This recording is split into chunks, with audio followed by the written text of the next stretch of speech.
All right, Rick, I started. I'm just waiting for him to jump on. No problem.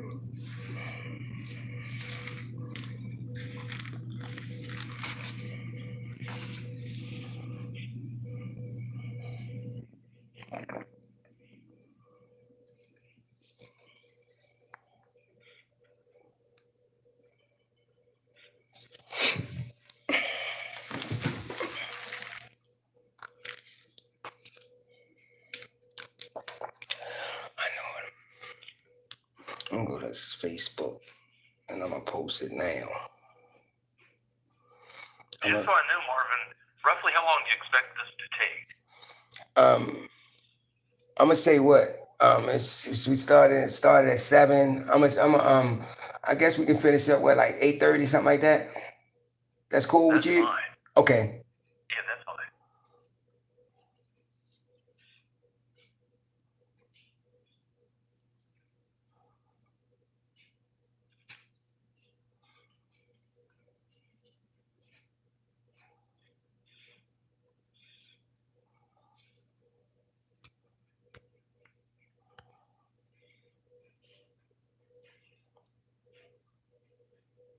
Hey, Bobby.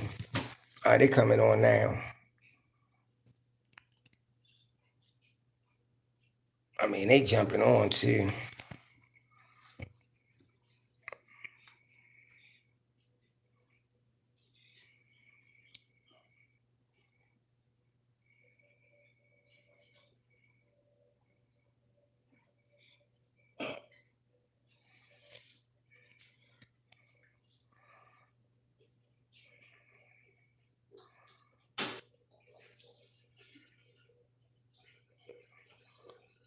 Hey, brother Dre. Hey, Christina. Hey, Angel. Hey, Robert. Hey, B.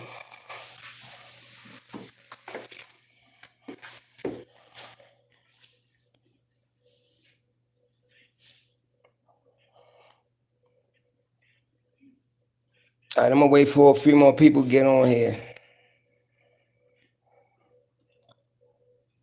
Because I know everybody got the link. But I know some people, like from the UK, they're gonna have to wait till tomorrow to see it.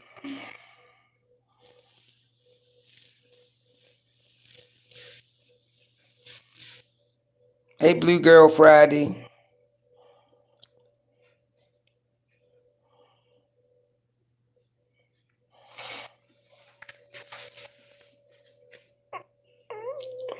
What time is it? Let me see what time is it.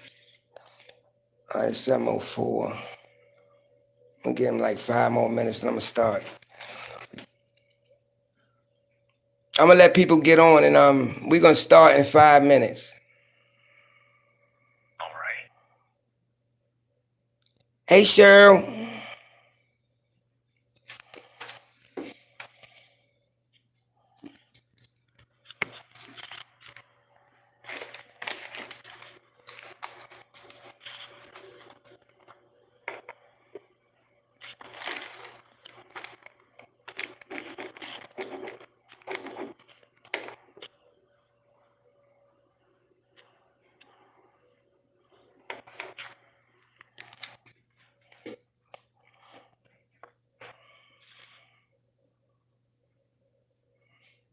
Hey, Dr. Lupus. Hey, Justice. Hey, Derek. Hey, Cherokee.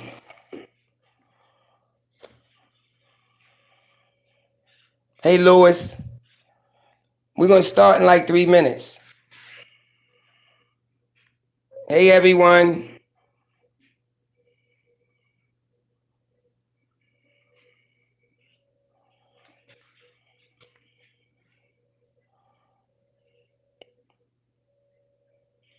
Hey, Truth.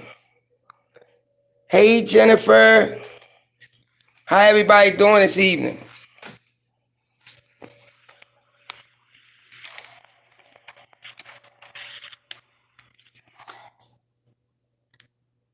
We're going to start in 2 minutes.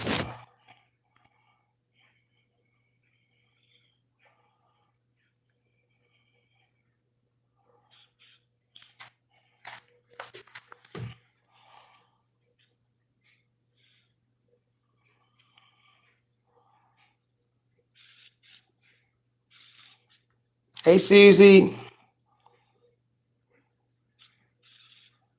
Yeah, B Doug Pack in the house.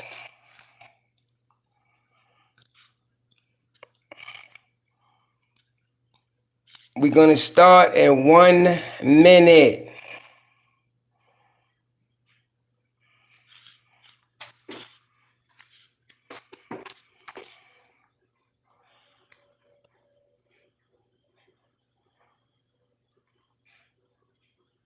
Is everybody ready?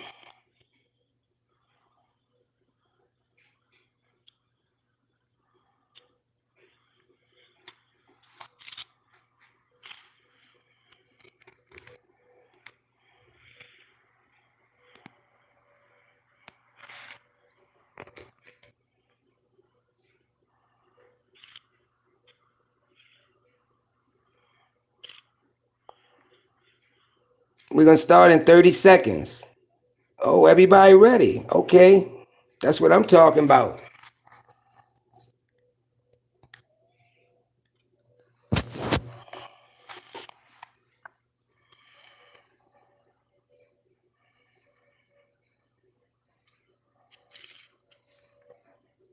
Ten, nine, 8, 7, 6.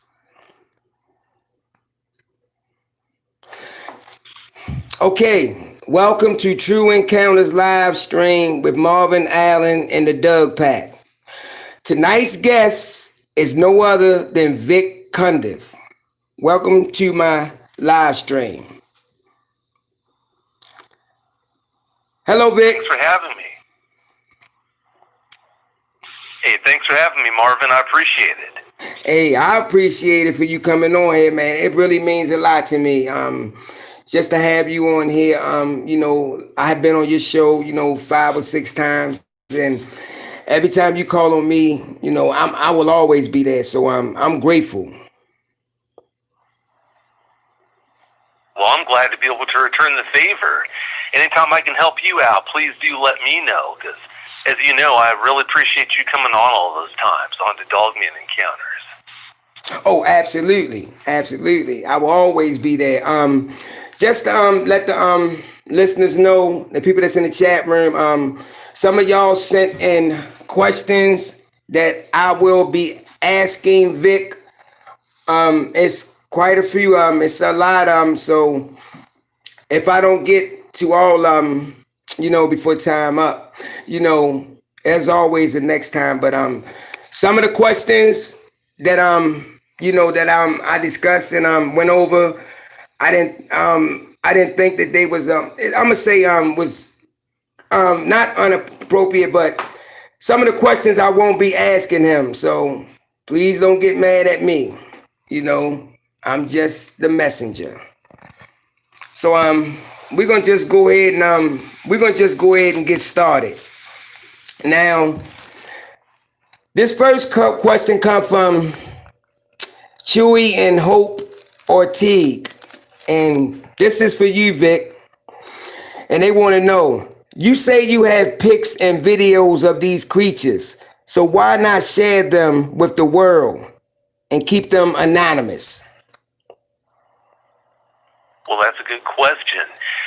Well, I don't hang on to evidence. I do have a couple of pictures that have been sent to me over the years, but the ones that I do have, I don't have permission to share with the public. But yeah, unfortunately, if you have an eyewitness who does have really good evidence, it's not in their best interest to come forward and share that evidence publicly. And that's something that I tell them. Now, that might anger, and I'm sure it does anger, a lot of people who are, I guess you could say they consider themselves to be dogman aficionados, but when I started this whole thing with Dogmen Encounters, my main mission was to help and protect eyewitnesses. And if I didn't warn those eyewitnesses on the possible, or I should say likely, pitfalls of coming forward and sharing very impressive Dogman-related evidence with the public, then I wouldn't be doing what I set out to do as my main mission. So, yeah, I mean, it's a free country. I will not stop an eyewitness who does have really impressive evidence from coming forward and presenting that with the public, but I do share that advice with them that if they do that, they are pretty much courting disaster with the government. So, yeah, that's about the best way I can answer that for you. Okay, you're right though, Vic, and I agree. You know, just some things you just can't put out there like that.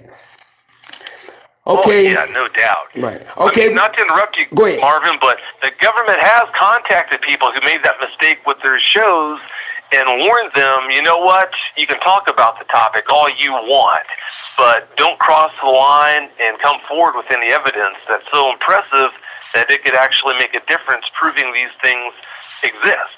Because if you do, we're going to come after you. I don't care who you are or what you think you bring to the table. You can't do anything to protect yourself from the government if it decides to come after you. So, yeah, that's a little extra insight behind why I take the stance that I do. Yeah, you're right though, Vic. You're right. Once they come after you, they not gonna let up, and they gonna just keep their foot on your neck.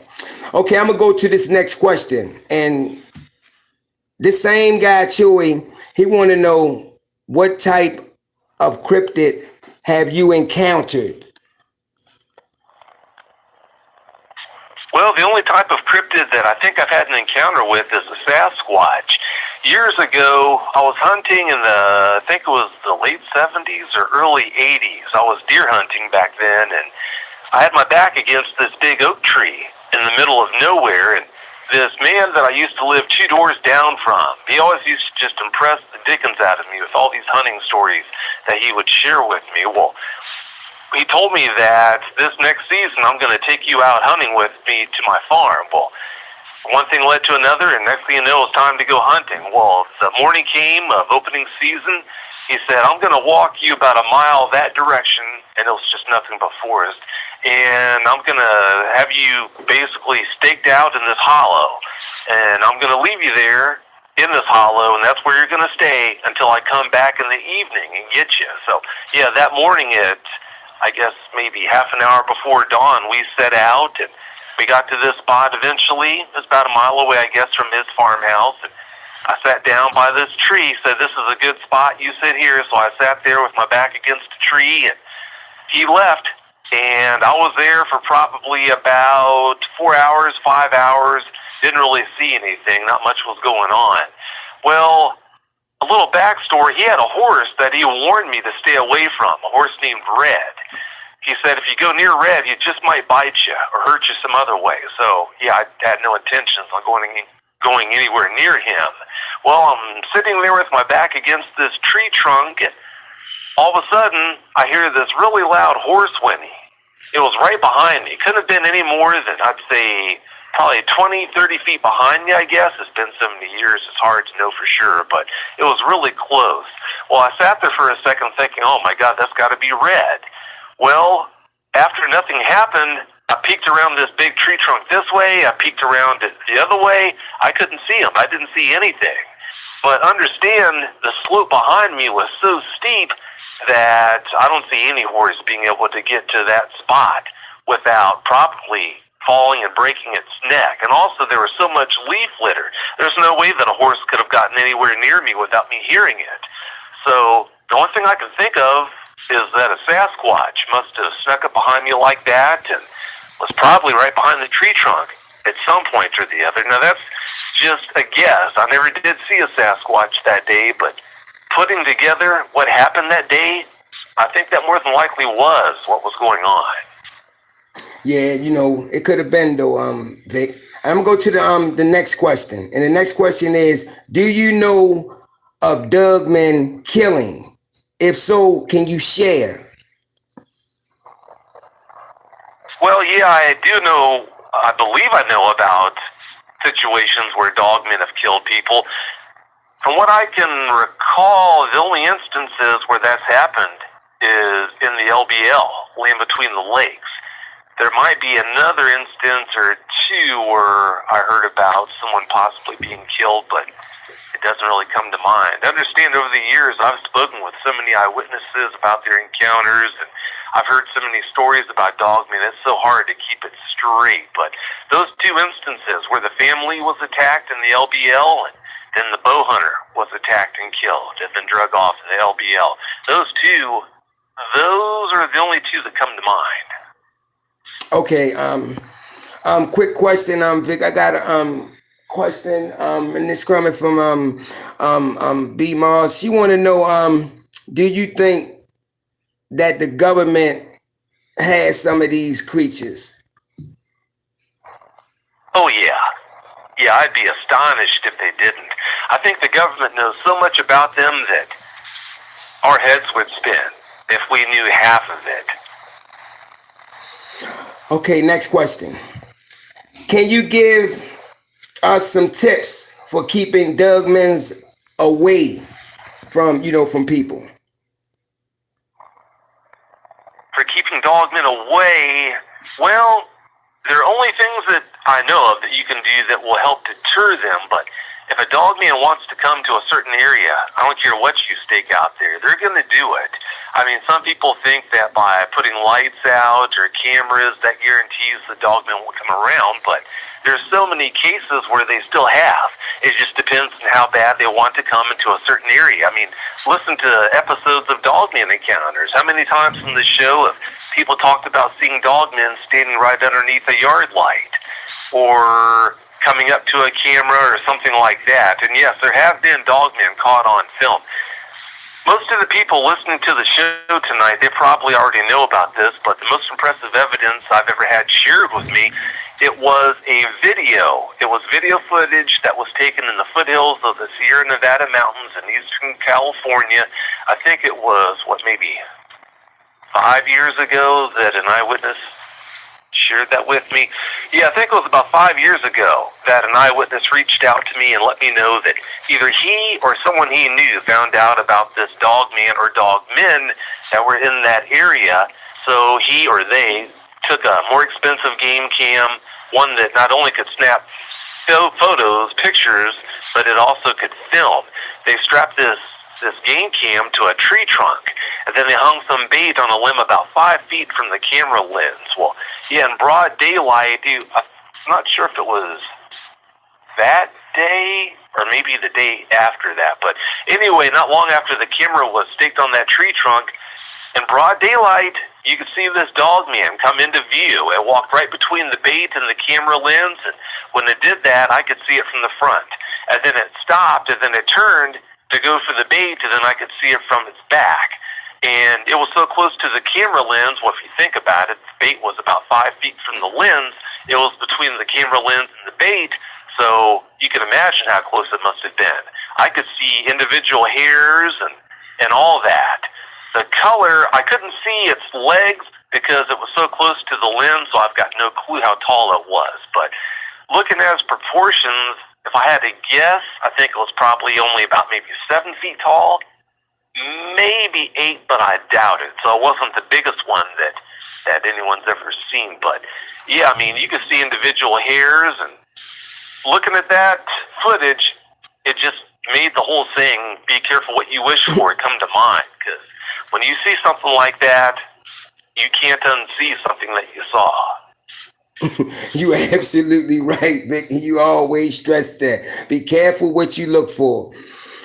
All right, we're going to go to the next question. And the next question is, why do you think that they like to terrify people so much?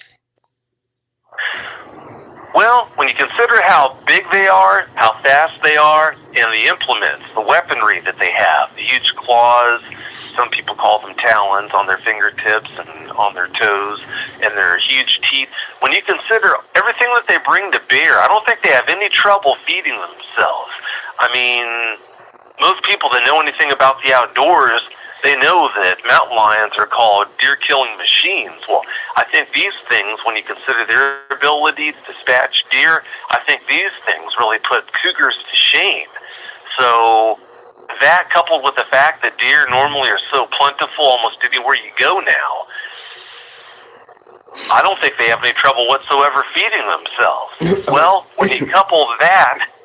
Oh, I'm sorry. No, go ahead. Finish. When you couple that fact with the fact that they seem to be so intelligent, I mean, almost human-like intelligent, maybe intelligence that supersedes ours somehow, I don't know, but when you consider the fact that they can feed themselves so easily, and the fact that they're so intelligent, that leaves a very intelligent predator with a lot of spare time on their hands. Well, what are they going to do the rest of the day to occupy themselves? I mean, I think they're really bored.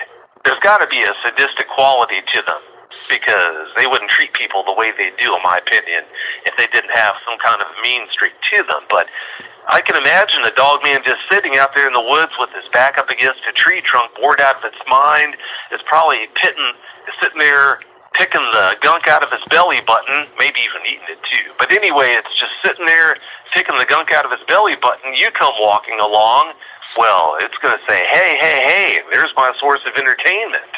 Well, then again, sometimes too, you know, they get on the move and they come to you, and that's when they push the issue and cause an encounter to happen. But I think that, for the most part, is the reason why most eyewitnesses have the encounters that they've had.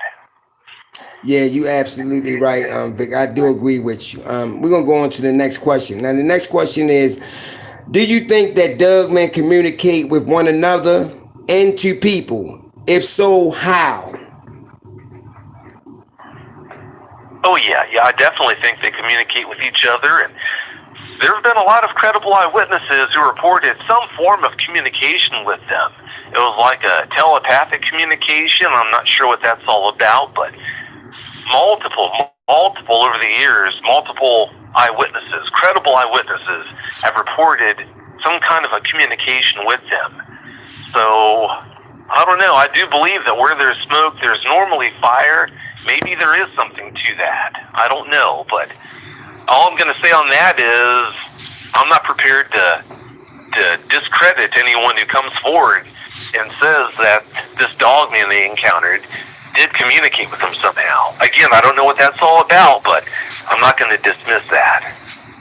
Absolutely. And if you ask me, you know, you answered it the best way that you could. We're going to go ahead to the next question. The next question is, please share the most terrifying encounter you came across.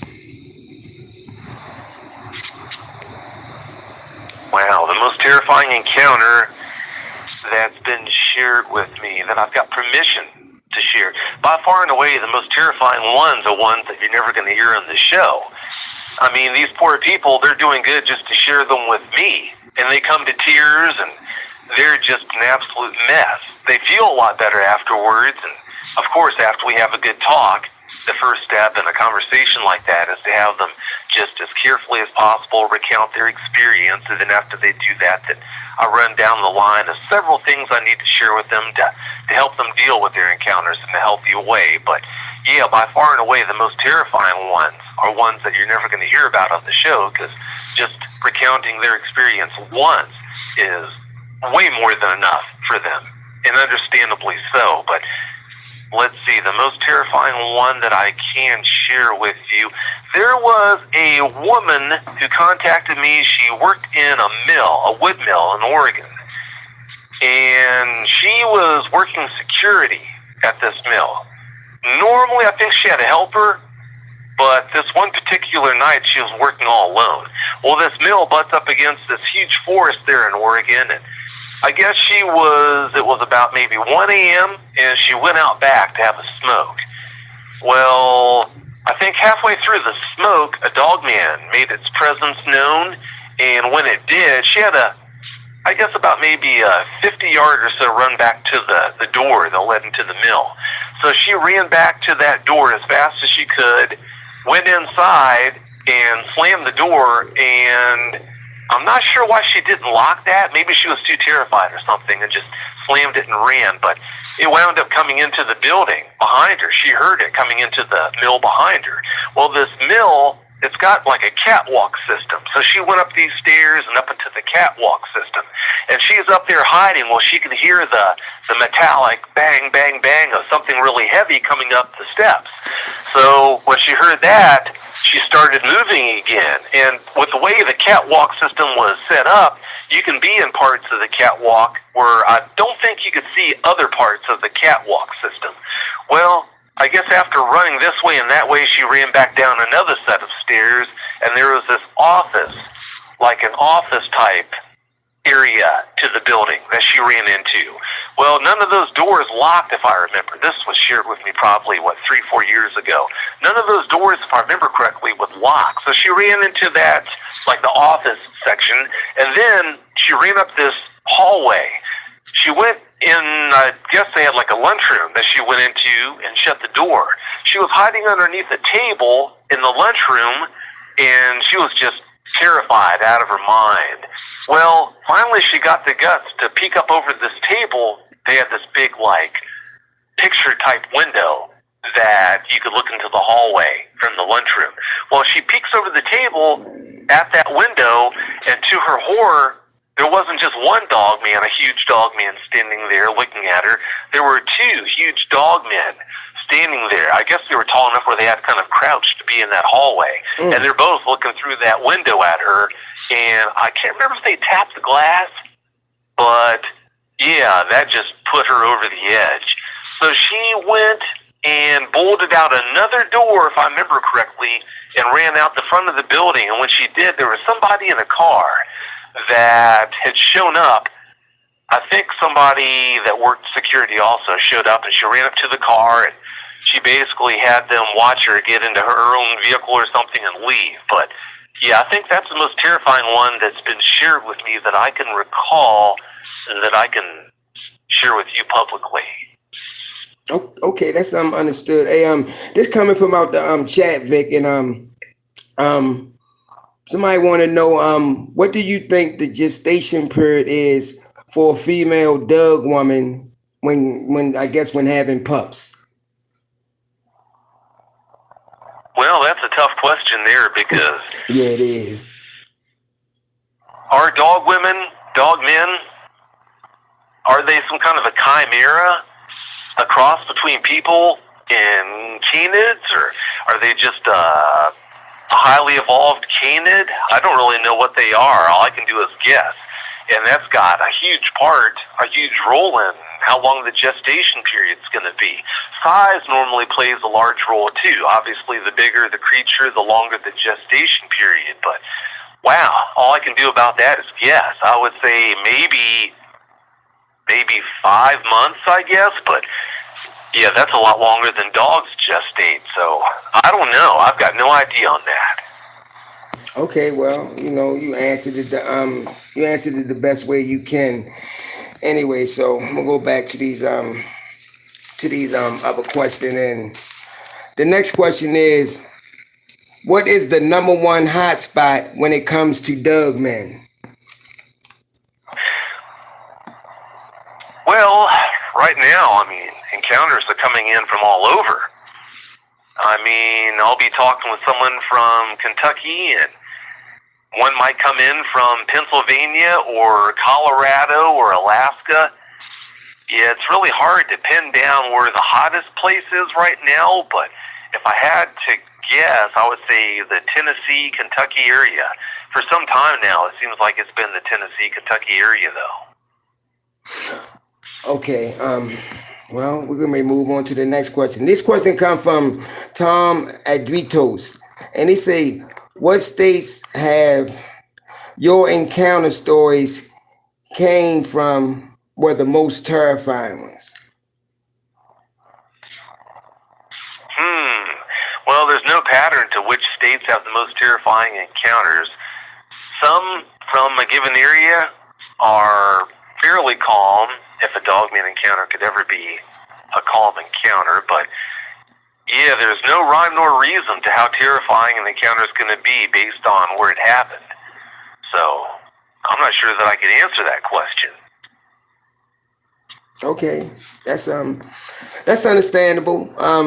This next one comes from Anthony Metcalf, and he say, this is the question he want to know. He say, do you live in a state where there are a lot of Dogman activity? Oh, yeah. Okay. And to answer another question that's been asked several times or kind of thrown out there, yeah, I do live in a state where there are a lot of encounters reported, but that doesn't stop me from going out into the woods and riding horses and doing all kinds of things that I can, spending as much time in the woods as I can. So, yeah, I guess when you listen to Dogmen Encounters or any show that talks about dogmen, it's easy to think that dogmen are mindless monsters, but one of the things I try to hammer home with eyewitnesses that I speak with is, yeah, dogmen are not mindless monstrous killers, at least in most cases are not. But then again, having said that, people in most cases are not mindless monstrous killers, but that doesn't stop us from having Jeffrey Dahmers and John Wayne Gacy's and whatnot. But yeah, having said that, on the norm, dogmen are not mindless, monstrous killers. Yeah, their MO is to terrify you to within an inch of your life, and that's something that I hammer home with eyewitnesses. But once they can see that you've been terrified to within an inch of your life, they almost always move on at that point, because for whatever sadistic reason, they've gotten what they wanted. But yeah, because of that, I don't let that stop me from heading into the woods and enjoying the woods whenever I can. Because of my work schedule, it's not like I really get that many chances to do that. But yeah, I mean, I still go into the woods, even though tons of dogmen have been seen in my state. So I hope that answers the question. Oh yeah, it definitely answers the question. Absolutely. I'm gonna go to the next question. This comes from Sheila Benzet, and she said, "When did you first become interested in helping people that have experienced Dogman encounters?" Well, on pretty much every show I've been interviewed on, I get asked that question or a form of that question, and I'll just tell you what I tell them.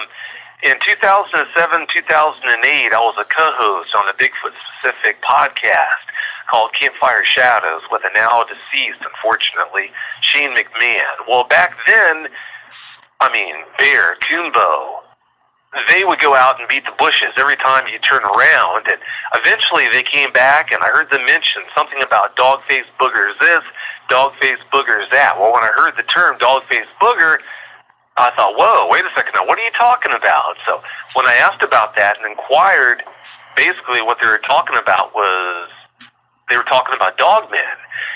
At that time, I think that was when they went camping in the LBL, and that dogman left the prints behind Bear's tent.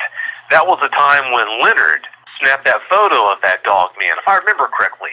And yeah, when I found out about this whole dogman thing, yeah, I jumped in with both feet, and after looking into the phenomenon for a pretty short period of time, the thought did cross my mind, okay, well, if you have a Bigfoot encounter that you need help dealing with, you can almost go to your local store at the corner and find someone to talk with about it and get help. But if you have an encounter with one of these dogmen things, who do you talk to get help? So I thought, you know what, there really is a need to fill here. I just thought that it would be a good thing to fill that need. Well, that was a while before I ever put the infrastructure in place for dogman encounters and everything. But yeah, that thought that stuck with me, that's the reason why I decided to start Dogmen Encounters and trying to help eyewitnesses the best I can. And you know what, Vic, you've been doing a good job ever since.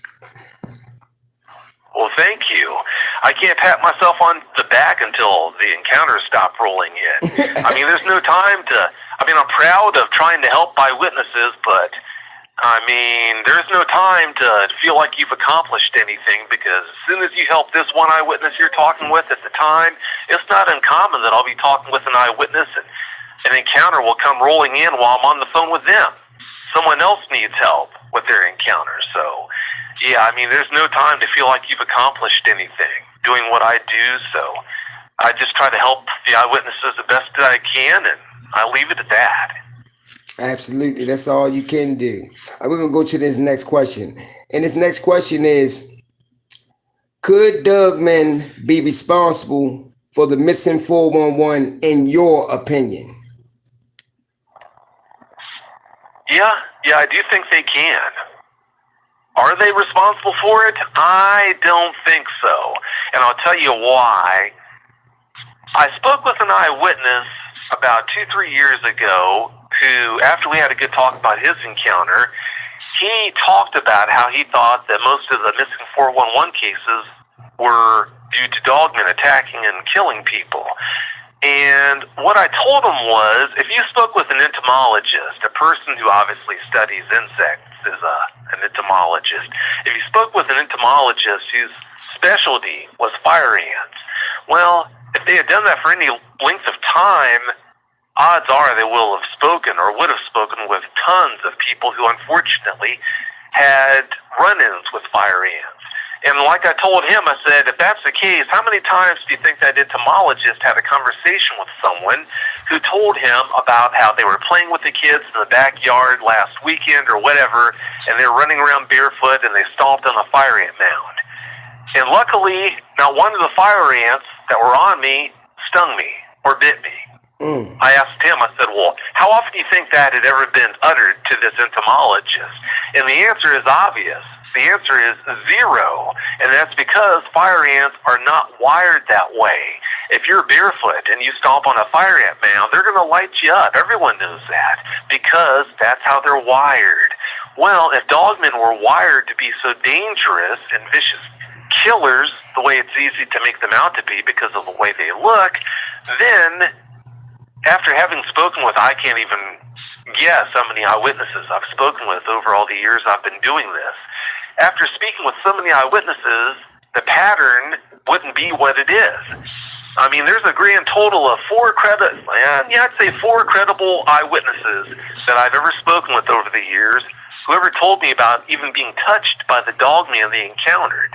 Yeah, they say they were attacked, not just touched, but the total is 4 credible eyewitnesses over here who reported to me ever being attacked by a dogman. Now, over on this side, you've got this massive number of eyewitnesses who never were touched by the dogman. The dogman tried to shake them up, but that's all the dogman did. So, yeah, looking at those numbers, if dogmen were wired to be dangerous, nearly as dangerous as it's so easy to make them out to be, then the numbers just wouldn't be anything like the way they are. So, yeah, I do not believe that it's possible that dogmen might be responsible for some of the missing 411 cases, but I definitely do not believe that that's a common thing where a dogman will attack someone and haul them off and you never see them again. Because if that was the case, yeah, the numbers just wouldn't be what they are. Yeah, you know what? I agree. You're absolutely right. We're gonna go on to this next question, and the next question is: do you think they have supernatural powers? You know what? When you do what I do, you bounce back and forth from at one point being convinced that they have to be ethereal in nature, i.e. maybe demonic in nature. And then you speak with 10 very credible eyewitnesses who reported seeing them doing things that would point strongly towards them being flesh and blood. I mean, why would a demonic dogman need to eat nasty, fetid roadkill or drink stagnant, nasty water out of a moss-covered pond? Why would they, if they were demonic, why do you see babies, juvenile dogmen, or even younger than juvenile ones? I mean, toddler-sized dogmen, which there have been several credible eyewitnesses who have reported seeing that. So, yeah, you have that staring you in the face, telling you, okay, well, yeah, they must be flesh and blood. And then you have a run where you talk with very credible, maybe a group of 10 very credible eyewitnesses who reported seeing the dogman that they encountered doing something that a flesh and blood entity could not do. So, yeah, what I'm getting at is you bounce back and forth from being convinced it's one way, and the next thing you know, you're convinced it's the other. I can't answer that question, but yeah, I definitely do bounce back and forth on that. Okay, I'm gonna go to the next question, Vic. I don't know if you're gonna know anything on this, but I'm gonna still throw it out there at you because it was sent in to me, by the listeners, and they want to know, have you ever heard about Jeff Natalie and William, the Brigadier General, who runs a Dogman breeding program and kills problematic Dogmen? You know what? They're saying the forecast for tomorrow, it's going to be a pretty nice day out. So I'm looking forward to it. I think it should be a pretty nice day. Right. Okay. Let me go to some more. Okay. Okay. Now this next question comes from Mark Nix, and he say, what's your thoughts on the Black Ops dispatch to certain encounters? I'm sorry, could you say that again? Mark Nix want to know, what's your thoughts on the Black Ops dispatched to certain Dogman encounters? Oh, I see. Well, yeah, I think in certain rare circumstances, Black Ops are involved in Dogman-related matters, but I think it's just so overblown. That's almost like the go-to tactic of a lot of shows anymore, it seems like, because they think that puts butts in seats, and the most important thing to them is putting butts in seats and ratings and all that stuff, views. So, yeah, I think for the most part, that's just overblown. Does it happen? Yeah, I think it does happen. I think special ops are called, or black ops are called in certain circumstances, but yeah, I don't think that happens nearly as often as what it's represented to be in a lot of the shows that you hear and whatnot.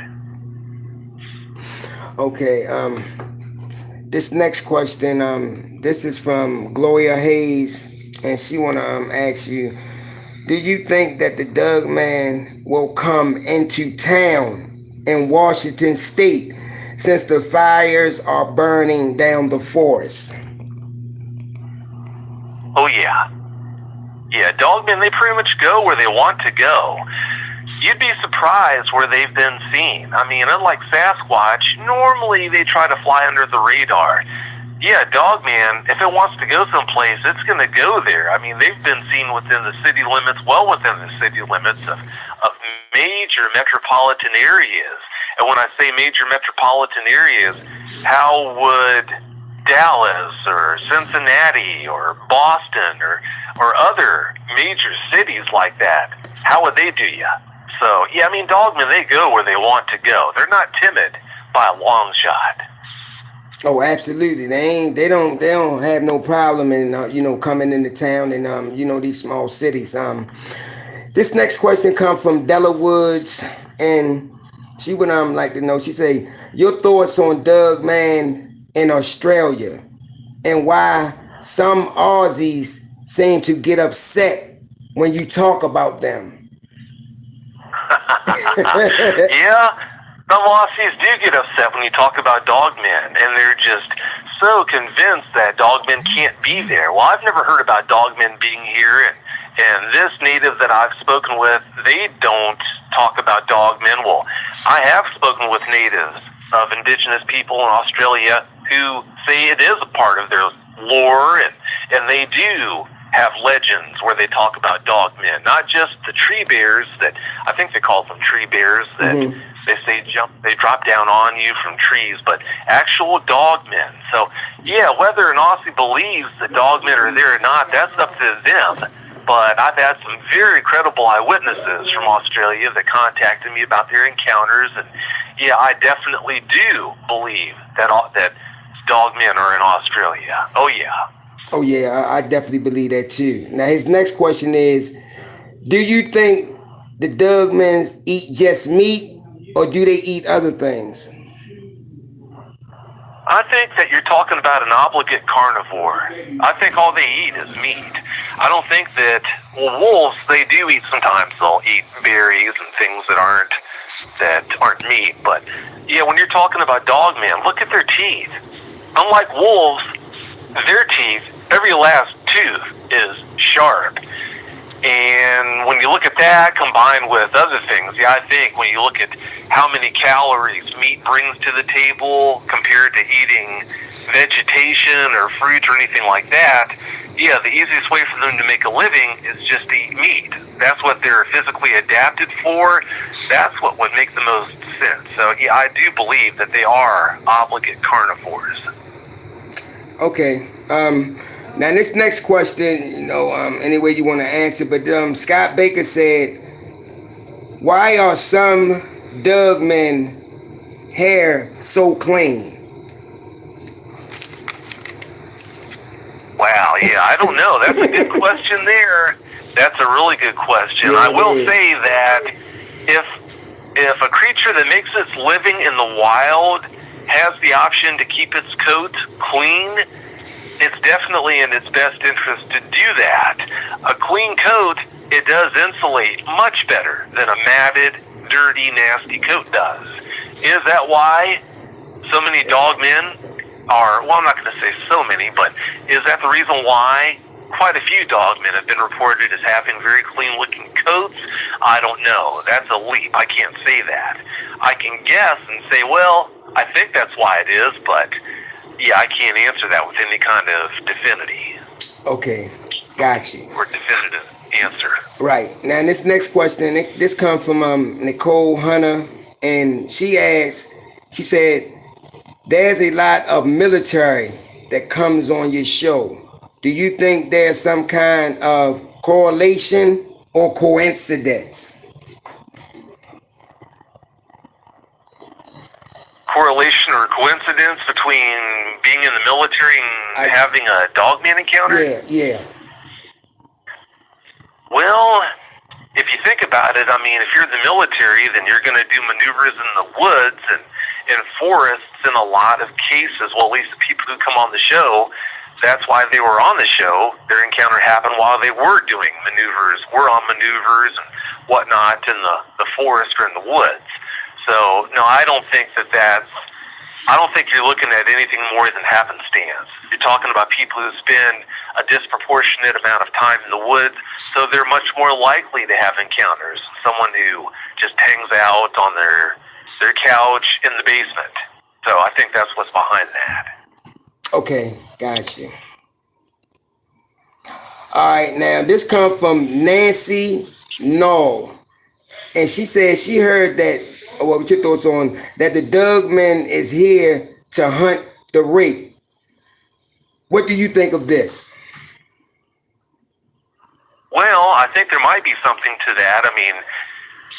A lot of credible eyewitnesses over the years have talked about seeing dogmen taking out rakes and maybe attacking rakes or whatnot. Like I said earlier, I think where there's smoke, in a lot of cases there is fire, so maybe there is something to that, but I don't know for sure. All I can do is guess. Just a lack of information on that. Right. Okay. Yeah. I agree with you on that one. Okay. The next question is come from Annie Mae, and she said, "What is the most bizarre paranormal encounter that went along with a Dogman encounter?" Okay, so she's asking about a circumstance where there was a dogman encounter, but something else that was paranormal Absolutely related, like orbs? Yeah, absolutely. Yes.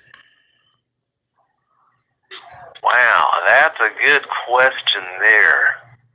I've never had any encounters reported that I can remember where aliens were seen, like UFOs or anything like that. The only instances that I can say where someone had an encounter where there were paranormal elements to the encounter would be where someone, for an example, someone was up late at night and they looked out the front window, or maybe they were smoking on the front porch or something, and they saw a dogman just come into view out of some, like, maybe neighbors' bushes, and then just start walking up the street and then just disappear into the street like the street was quicksand or something like that. there have been a couple of cases like that had some really strange paranormal elements to them, but yeah, that's about the only thing I can remember. Cases like that are the only instances where I can basically say that encounters have paranormal qualities to them. Okay. Now this question comes from out the chat, Vic, and they asking, do you think these Dogmen are created in the underground military bases like Area 51? Well, now we have the technology, I believe, to do gene splicing and create our own dogmen, but are we? I don't know. I wouldn't put it past our government to do that, but if we are doing that, then how do you explain away the encounter that happened in 1887 in Wexford County, Michigan? Are you going to tell me that back then, over 100 years ago, we had the technology to do gene splicing? No, of course we didn't. So, no, I don't think that they're actually a government creation, a lab creation. I think maybe we are creating some in the lab or something that looks the way they do in the lab now, but no, I think they've been here all along. They probably predate us, if you ask me to really be honest about that. Oh yeah, and you know what? I absolutely agree with that. These next questions come from Jacqueline Johnson, and the first question is: have any eyewitness, sent you proof of Dogman that they saying? You already answered that question, so I'm gonna just go to the next one because you answered that in the beginning of the show. Okay, the next question is, what do you think Dogmen really are? Wow, that's a good question. If I had to lean one way or the other, I'd say it's a lot more likely that they are flesh and blood, and that somehow they've been with us all the way. They probably, like I said, they were here before we were, and I think they must have evolved somehow. I don't know what their form used to be, but I mean, when you look at their features now, it works. Just like with crocodiles and alligators, they look the way they do, and they've looked that way since before the time of the dinosaurs. They haven't evolved into a different form since all the way back then, because their design, it works. Absolutely. It works so well, why change it? Right. If it's not broke, don't fix it. But yeah, I mean, when you look at dogmen, they're so fast, they're so physically capable of feeding themselves. I don't really think that they need to evolve into anything else. So I think they've looked that way for quite some time. But yeah, that's a really good question. I'm not really sure what they came from or what they used to be, but yeah, that's about the best way I can answer that. I'm not really sure.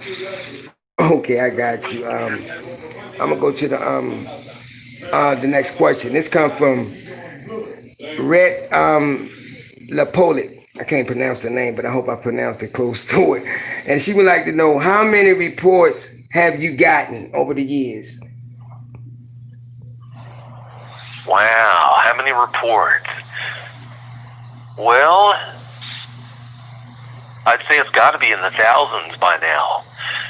I mean, like I said, it's not uncommon at all for me to be talking to an eyewitness, and we're talking, and all of a sudden, I've got a report that comes in from another eyewitness. Sometimes I'll get more than one encounter coming in the same conversation while I'm talking with another eyewitness about their encounter. So, yeah, I mean, some days I don't even bat an eye if I get 3-4 brand new encounters coming in one day. Some days, the more crazy days, I'll get as many as 7 or 8 encounters. Maybe the record might be 9 now. I don't know, but wow, how many encounters have I dealt with over the years? Yeah, I'd say it's got a number in the thousands now. Wow, that's still a lot, a whole lot. Yeah, it is. Okay, it is. I'm gonna go to the next question. And I'm gonna just throw this out because Kathy Morton asked this. I think you answered, to an extent, but she want to know, what do you think Dogman could have evolved from? Yeah, that's a good question.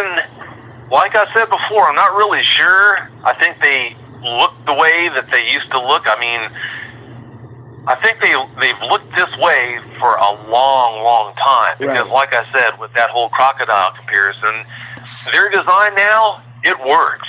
If it's not broken, don't fix it.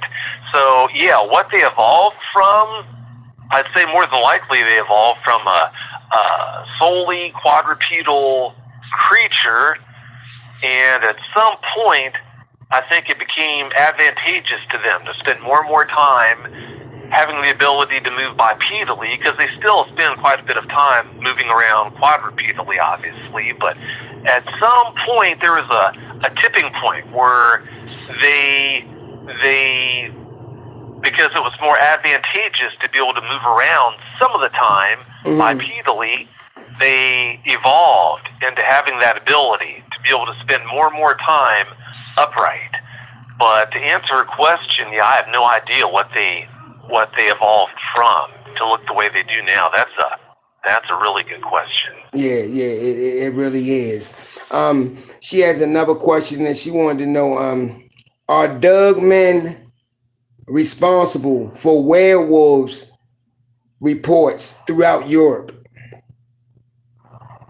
I think they are. I think they are. You're talking about people back then who had really a very little understanding of the world around them and how it worked and what it was all about, what was in the world. And I think back then when they would see dogmen, they saw creatures moving around on two legs at least some of the time, and they figured, okay, well, if it moves around bipedally, the only thing that we know that moves around that way would be a human.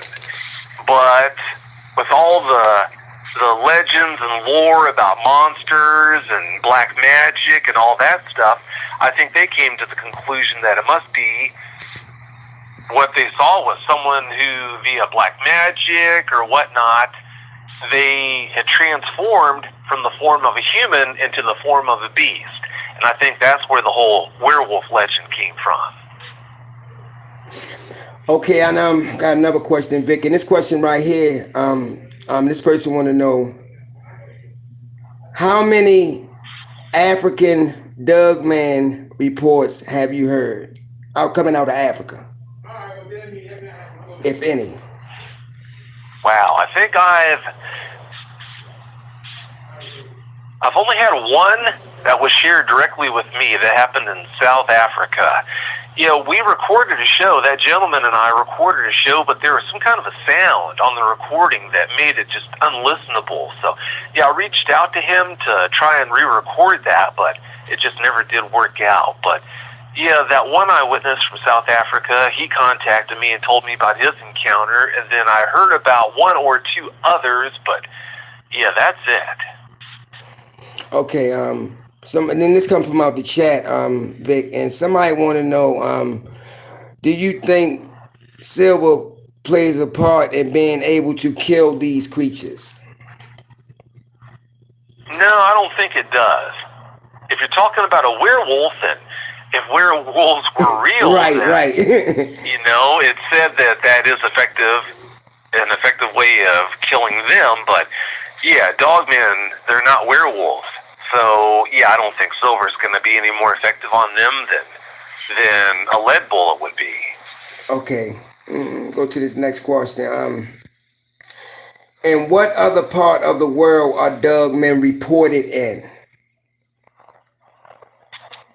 All over the world.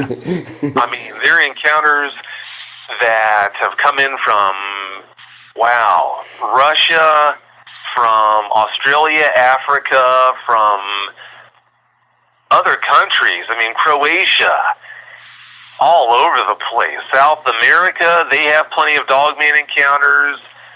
Yeah, they come in from all over. The only place I can think of where I've never heard about a dogman encounter happening was Antarctica and the Arctic. Well, no, there have been encounters in the Arctic, in northern areas of Alaska and the northern parts of Canada. So, Yeah, I would say the only place I know of where they haven't been reported is Antarctica then. Oh, okay, I got you. And this comes from out the chat room too. Vic, I don't know, you might want to piggyback off of this. And this guy said that he heard that copper and brass works better. Your thoughts? My thought would be, would you want to test that? You absolutely right, because I wouldn't. I wouldn't. No. Okay. No.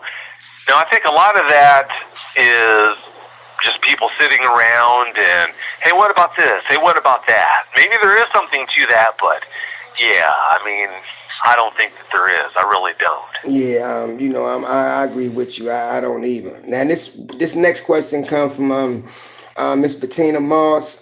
She would like know. She said, do you know of anything that will draw a Dogman to you? Yes, I do. But as frustrating as it might be, there are reasons why I don't share information like that. If I put information like that out there and some foolish kid takes that information, and there's people out there, I hear it time after time. You still need to have an encounter with the Dogman. If some foolish kid takes that information and decides that they're going to use that information to try and draw in a Dogman, they draw the Dogman in, they freak out, do something that causes the Dogman to do something that would be unfortunate, then yeah, that's on my hands. There are reasons why I don't share certain information like that. I know about things, I know ways to draw them in. Unfortunately, some of the ways when you draw them in, it's going to make them apoplectic, really aggressive, dangerous. But yeah, that's information that I'm not willing to share and put out there. And you know what? I agree with you, you know, because somebody can, you know, like you said, they can take that and go out there and use that information and, you know, and really get hurt or maybe even killed. Yeah, that's right. That's right. Yeah, and you know what though? I'm gonna have to throw something in here, Vic. What's the worst thing that comes along with doing what you do?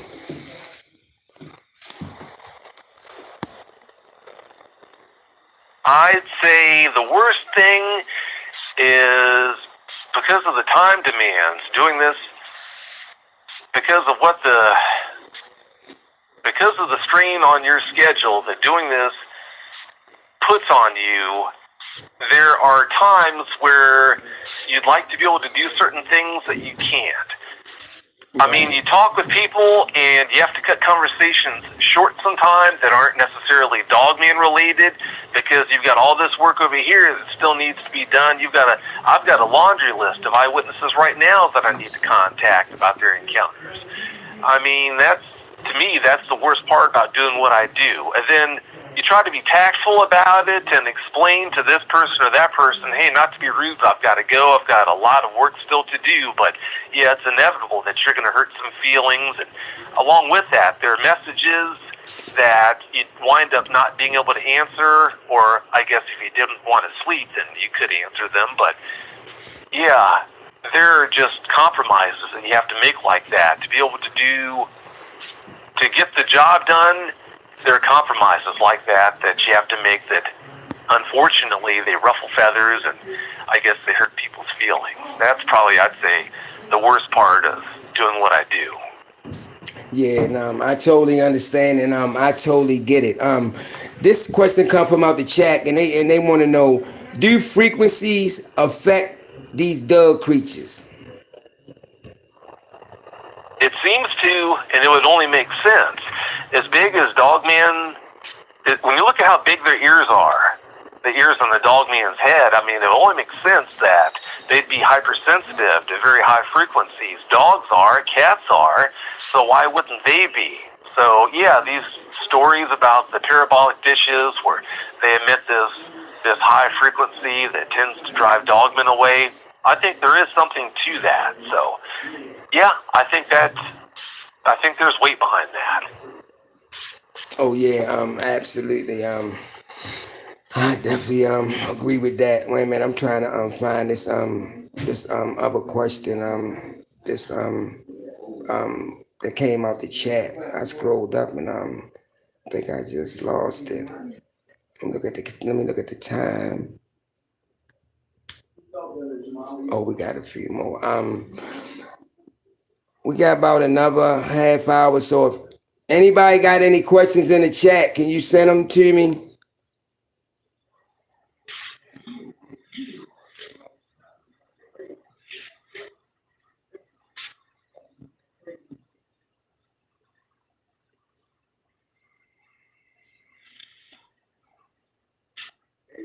I'm missing Pee Wee's Big Adventure to do this show. I hope they do come up with more good questions. So far, the questions have been really good. Yeah, they have. But I got one, Vic, and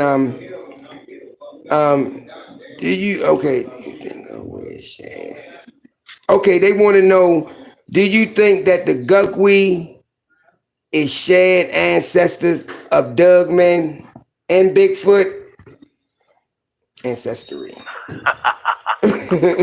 wow, they're really trying to get me wound up about that. Yeah, they are. You know what? Time after time, you might as well get comfortable, Marvin. Okay, let's go.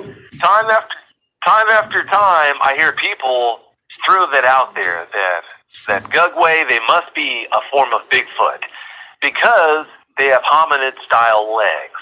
If they have hominid-style legs, then that must mean that they have to be some form of an ape.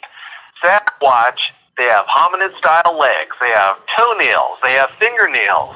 They have no tail. All features, I should say, that point solidly towards them being an ape. Those are anatomical features that define them as being apes. Well, Gugwe, they do have hominid-style legs, but they also have claws on the tips of their fingers. They have claws on the tips of their toes instead of fingernails and toenails. That right there is an anatomical feature that disqualifies them from possibly being an ape. That's not a feature that you can just evolve overnight into having claws from having toenails. You can't inbreed and have a switch like that where, okay, yeah, this creature it is a Sasquatch that inbred and the baby happened to have claws instead of fingernails and toenails. No, it just doesn't work that way. If it has claws on its fingers and toes, again, I'm going to say it again, that's a disqualifying feature of being an ape, i.e. a Sasquatch. Also, some types of Sasquatch have prominent, sharp canine teeth. But the other teeth in the canine's mouth, they're not sharp. But with Gugwe, every single tooth in their heads is a sharp tooth. Well, if you look at the teeth directly behind the canine teeth in a gorilla's mouth, for example, or in a human's mouth, we have canine teeth. They're not sharp, but they are called canine teeth still. The teeth directly behind the canine teeth are called post-canine teeth.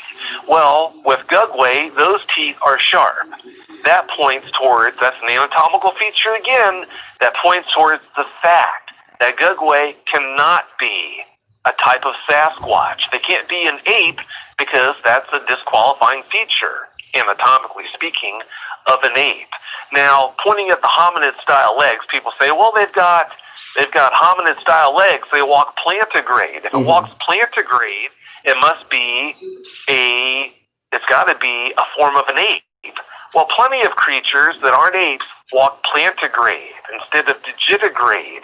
Look at raccoons, look at bears, look at rats, skunks. A lot of animals walk plantigrade that aren't apes. So that's not any kind of evidence pointing towards them being some kind of an ape or some kind of a Sasquatch, a long-lost cousin of a Sasquatch. Now, do I think that they're related somehow to the canine-style dogmen, the ones that actually do walk digitigrade? No, not at all. I can't tell you what a Gugwe is, but I can tell you what it's not. A Gugwe is not a kind of Sasquatch. Some people think, okay, well, maybe it's just some kind of an evolved baboon. Well, baboons, they have tails. They're monkeys. Gugwe do not have tails. So they cannot be a kind of monkey, therefore they can't be some kind of an evolved baboon. Again, they're not some kind of an ape. What they are, can't tell you what they are. But I can't tell you what they're not, I can't tell you what they are, is basically what I'm getting at. Well, I'm sorry, I can tell you that they're not a form of Sasquatch. That's what I should have said. I can't tell you what they are, but I can definitely tell you what they aren't. That's what I meant to say. Okay, and you know what? Couldn't answer it more better. This question right here comes from B Moss, and she want to know: have you ever heard any stories of Dogmen protecting people? Yes, I have. Yes, I have. I can't share the details of this particular instance, but I have heard about them protecting people in violent ways. A woman who needed help being protected, and this particular dog man, it wasn't very friendly to the people who were trying to attack her. I'll just leave it at that. Okay. This another question coming out of the chat room, and this comes from Roy. He want to know if you think the reason more Dogmen are being seen is due to population growth or biblical phenomenon about to occur. You know what? A lot of people have asked about that. Why are we getting so many more encounters that are reported now than used to be reported? I don't think that all of a sudden, like snapping your fingers, dogmen suddenly became fecund, like rabbits or roaches or anything like that. No, I think they breed at whatever rate they normally breed at. There hasn't been any acceleration in that. I think the reason why so many encounters are reported now, it seems like, that is, compared to how many we used to hear about, I think that's because of the communication that we have nowadays being so efficient. I mean, someone can have something happen to them across the world, and the next thing you know, everyone in the world knows about that because our communication systems are so efficient now. So I think that's the reason behind why you hear about so many encounters now compared to how it used to be, like back in the 80s or back in the 70s. This guy is coming from out the chat, Vic, and they want to know: do you have any follow-up info on a story from a very long time ago about a man and his friend who hunted down a Type 3 Dogman and collected blood, hair, and fecal samples for DNA testing? Episode 85. No, I do not. Okay, he just wanted to see if you had update on that. Okay, wait a minute, let me go to the other one. Let me find out another question. Yeah. Let me go to another question. Hold on. You gonna been that long? Let me go to another question. I gotta scroll through and find one. Wait a minute. Whatever I have, that's the same one. Wait a minute, I'm trying to pull up some of y'all questions so I can ask Vic. Hold on.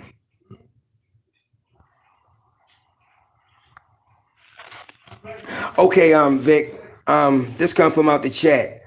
Do Dogmen seem to communicate telepathically to children and younger adults? Your thoughts? Yeah, there have been instances that have been shared with me where they apparently did communicate telepathically with kids, at least it was alleged, but there's no evidence pointing towards that being any more common with kids than with adults. I don't think there's anything that points towards it being more likely that if you're contacted telepathically by a dogman, that, if that's possible, that if you're a kid, that increases the instance or the chances of that. Mm-hmm. So it happens with both kids and adults, just about even across the board. Okay, this comes from out the chat too, Vic, and they want to know, have any witnesses that you thought were lying but were actually telling the truth when evidence was presented? No, there haven't been any cases I can recall where I thought someone was lying, but they presented evidence to prove to the contrary. But there have been plenty of people who I've had on the show where if I had to bet money, I'd bet a lot of money that they were lying. But when I started out doing this, I made a promise to myself. How should I put this?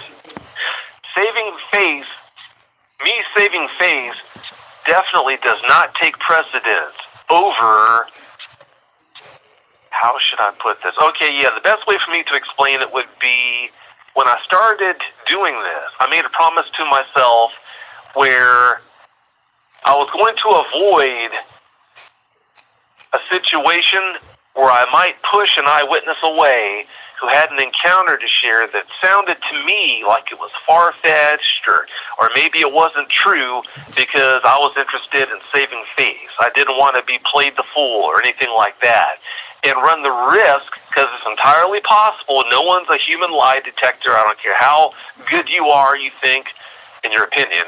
I don't care how good you think you are at sniffing out a lie. There are cases where someone's telling you the truth. You're convinced they're lying to you, but they're telling you the truth. I made a promise to myself when I started this that I wasn't going to run the risk of pushing an eyewitness away who I thought was telling a lie, when in fact they might have been telling the truth, all because I wanted to save face. So having said that, unless I know that this eyewitness is lying, then I will let them on the show and let them share what they say was their encounter. Now, recently, it's gotten a lot of attention. Recently, there was an eyewitness who, unfortunately, did try to lie his way onto the show. And when I found out, I had suspicions. I had strong suspicions. But when it became clear that, yeah, he was trying to lie his way onto the show, that's why the interview that I had scheduled for last weekend, that's why I just dropped that. So, yeah, that's the best way I can answer that question. Okay. Now, this next question comes from out the chat. They want to know, have you heard of any reports coming out of southwestern PA or Fayette County, Pennsylvania? Probably, yes, on both.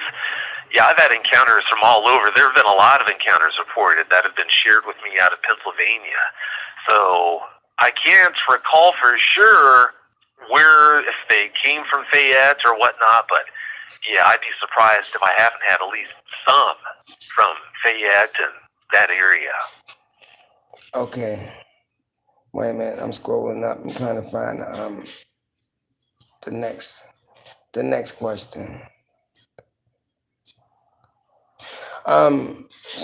This comes from out the chat. They want to know, do you think it's possible Dogman is a chimera? I don't know if I'm pronouncing it right. Chimera. Yeah.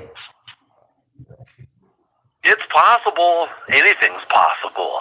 If subatomic particles, like I guess they're called quarks, if they can wink in and wink out of existence, literally here in our universe at one moment, and then the very next moment they're gone. They're not even in this universe. If that's possible, anything is possible.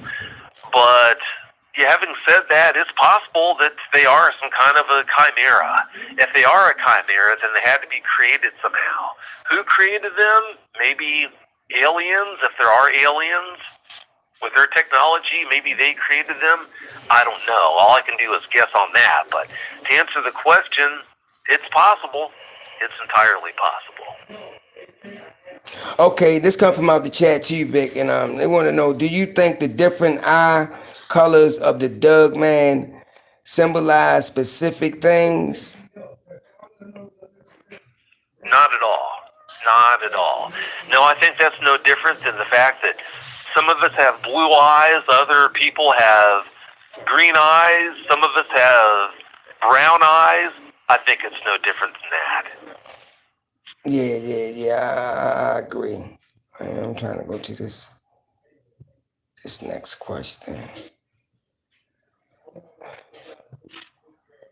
Yeah, I have told my encounter.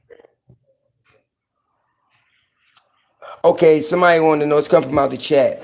Have Dogman ever been seen close to a populated area? Oh yeah. They've actually been seen in populated areas before, in areas where there are a lot more people than what you would ever imagine. I mean, I can't remember what episode that was, but that one woman in that one city in New York, somewhere in New York State, that wasn't necessarily a small town, there was a lot of snow on the ground, and she was walking up the street, and yeah, she says, and she sounded very credible. She claimed that she saw a dogman that morning on the way to school. And that's not the only instance I've heard that's been reported to me where something like that happened. So, yeah, I mean, plenty of times they've been reported in definitely populated areas. You absolutely right about that. This come from out the chat too, and they want to know: are there reports of Dogmen entering homes when doors and windows are locked? When locked, no, I can't remember any instances where someone had reported a dogman coming in where the doors were locked. Although that's it gets a little muddy there. There was one of the first encounters that were shared with. I think it might have been the first encounter that was ever shared with me. I think it was. This was way back in 2007, I think it was. This eyewitness I spoke with, he lived in the LBL. That's the one that gives everybody the creeps, where I talked about it on one of the shows I did, where that guy was all alone. He had the house to himself that night because his wife was gone someplace, out on girls' night or whatever. It was just him and his dog. Well, he was upstairs. He was laying in his bed. It's been like 13 years since this was shared with me, so please forgive me for being kind of funny on the details. But he was laying on his bed upstairs late one night watching TV when all of a sudden he heard this strange sound from downstairs. At least he thought he heard this strange sound. So he muted the TV and was listening. No, didn't hear it, so he put the volume back on. And then a little bit later, he thought he heard another strange sound. So he muted the TV again, and he's listening. No, he didn't hear anything, so he put the volume back on. And then again, a third time, he heard that same strange sound, so he went ahead and muted the TV. He got up off the bed, walked out into the hallway, and the way the house was designed, he could stand at the top of the steps and look down the steps and have a full view of the back door that was on the wall, the back wall of the kitchen. Well, to his horror, when he looked down the steps, this dog man was trying to get through this big dog door that was in that kitchen door. And it was only able to get, I think, its head. It was able to get its head and one shoulder in, I guess, shoulder and arm through that dog door. It couldn't make it all the way in. But, yeah, what that dog man was trying to do, I don't know. If that dog man had been able to get into the house without him knowing, or even with him knowing, I don't know what it would have done, because whereas I tell eyewitnesses that in most cases dogmen aren't mindless, monstrous killers. Yeah, I'm not saying that they're teddy bears either, that you can necessarily trust and they're necessarily your friends, but yeah, that's just a really unnerving situation to think about. That's not good.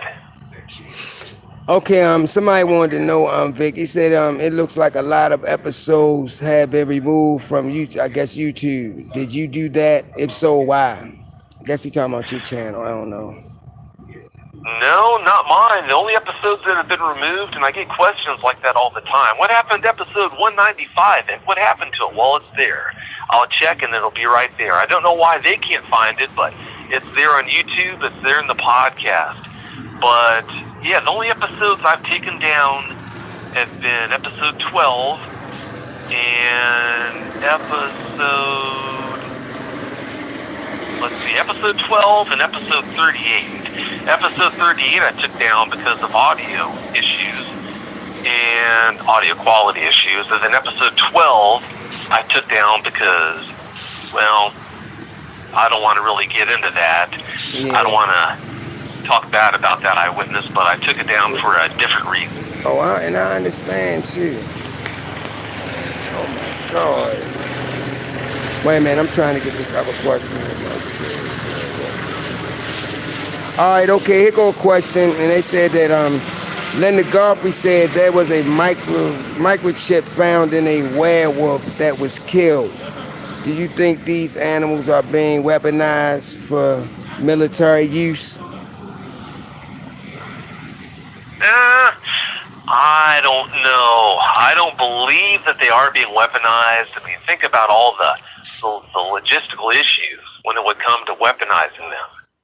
Think about what it would take to actually be able to do that. I mean, if you could turn one into an indiscriminate killer and drop it off in an area behind enemy lines, that's one thing, like that movie Watchers. I don't know if you've ever seen that movie Watchers, but if you haven't seen it, that's a great movie. I'd highly recommend watching that if you're in the mood for a scary flick. But yeah, that Oxcom, the monster that had been genetically engineered, it was biologically engineered to be a weapon like that.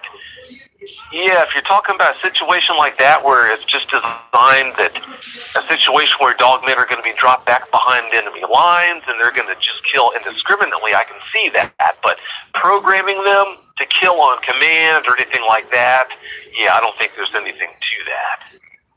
Okay, this come from out the chat too, and they want to know, Vic, why do we hardly ever see female dogmen?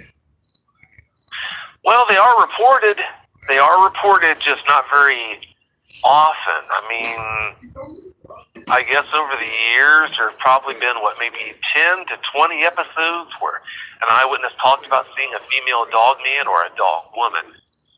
They're, like I said, they're talked about, but it's not a common thing. Okay. Why that is, I don't know. Maybe it's because they're a lot less likely to push the issue and show themselves to an eyewitness. I don't know, but that's how it is. You don't see them very often, apparently, but it's not like people never report seeing them or anything like that, because they do. All right, wait a minute. I'm trying to see if I can find this other question. I know we got a few minutes left. Okay, this comes from out the chat too, and they want to know, anyone ever tell a story of two dogmen fighting for territory? Well, yeah, people have reported. We don't know why they were fighting, but yeah, people have reported some pretty bad dogman fights, some really bad ones. But I guess there have been, if I had to put a number on it, there have probably been maybe 5 to 10 times where somebody talked about having a front row seat where they could see the dogmen fighting. The dogmen didn't know they were watching. They just stood there in horror watching what was going on. And when they fight, they play for keeps. Yeah, you right about that. Wait a minute, I got another question. I'm trying to find it. Come up.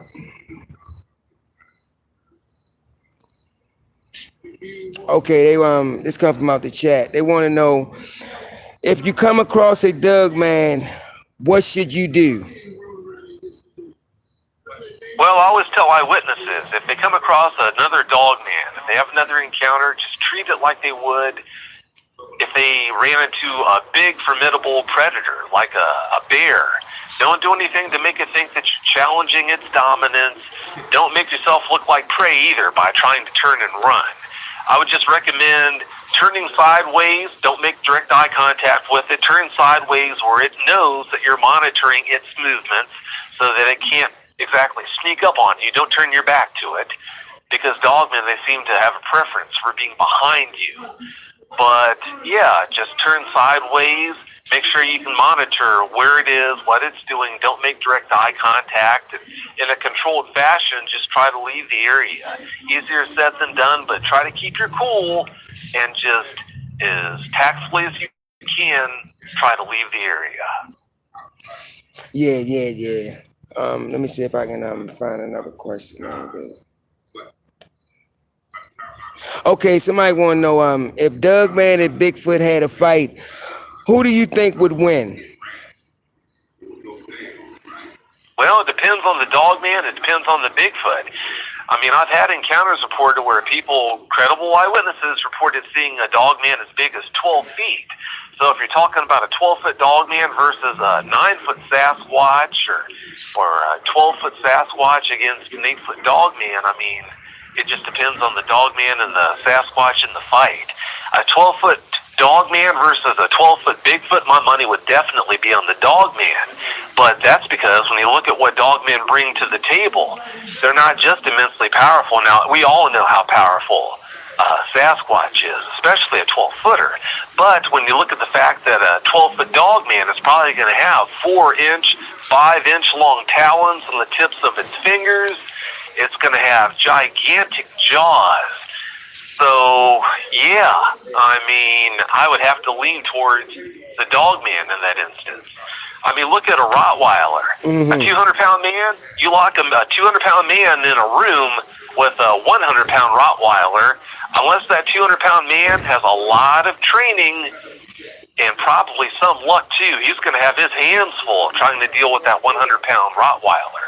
Now, if you're talking about a 12-foot tall dogman that could be possibly 1,000 pounds, yeah, that 12-foot Sasquatch, it might come in at maybe 1,200, 1,400 pounds, but a 1,400-pound Sasquatch against a 1,000-pound dogman, yeah, my money would definitely be on the 1,000-pound dogman. Okay, Vic, this come from out the chat too, and B. Moss would like to know if anyone has shared any encounters with you about pups. Oh, yeah. Oh, yeah.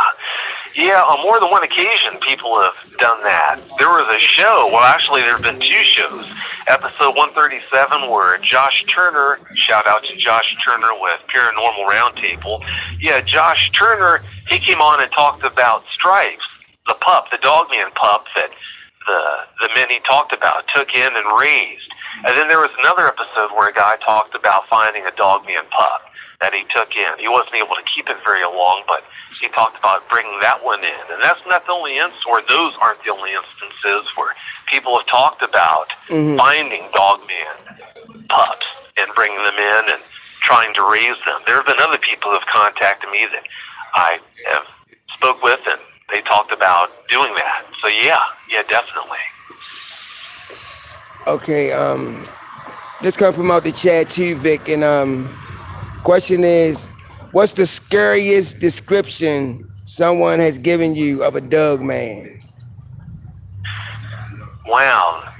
A lot of them are reported the same way. They have their variances in the way they look, but yeah, the encounters where people see them up really close and personal, those are almost always the most frightening ones, where you're talking about the type of canine-type dogman that looks more like a true werewolf.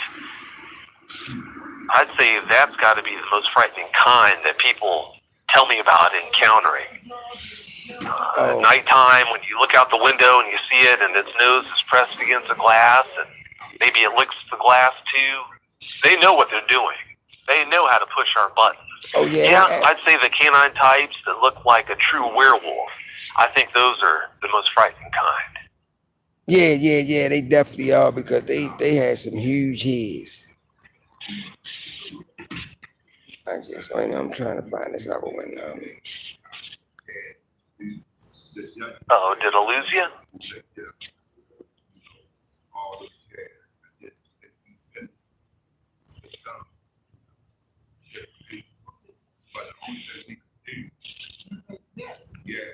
We got a few more minutes if y'all want to ask a couple of more questions.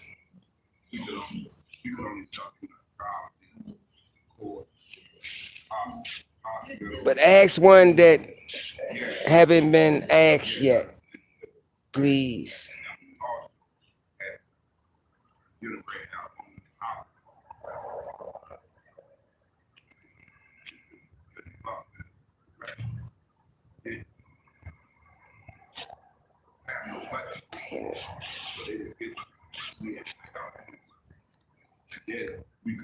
Wait a minute, I'm trying to read if I can see if any on here. Wonder what it does. Oh, so this come from out the chat room, and this person want to know, what are Dogmen nails made of?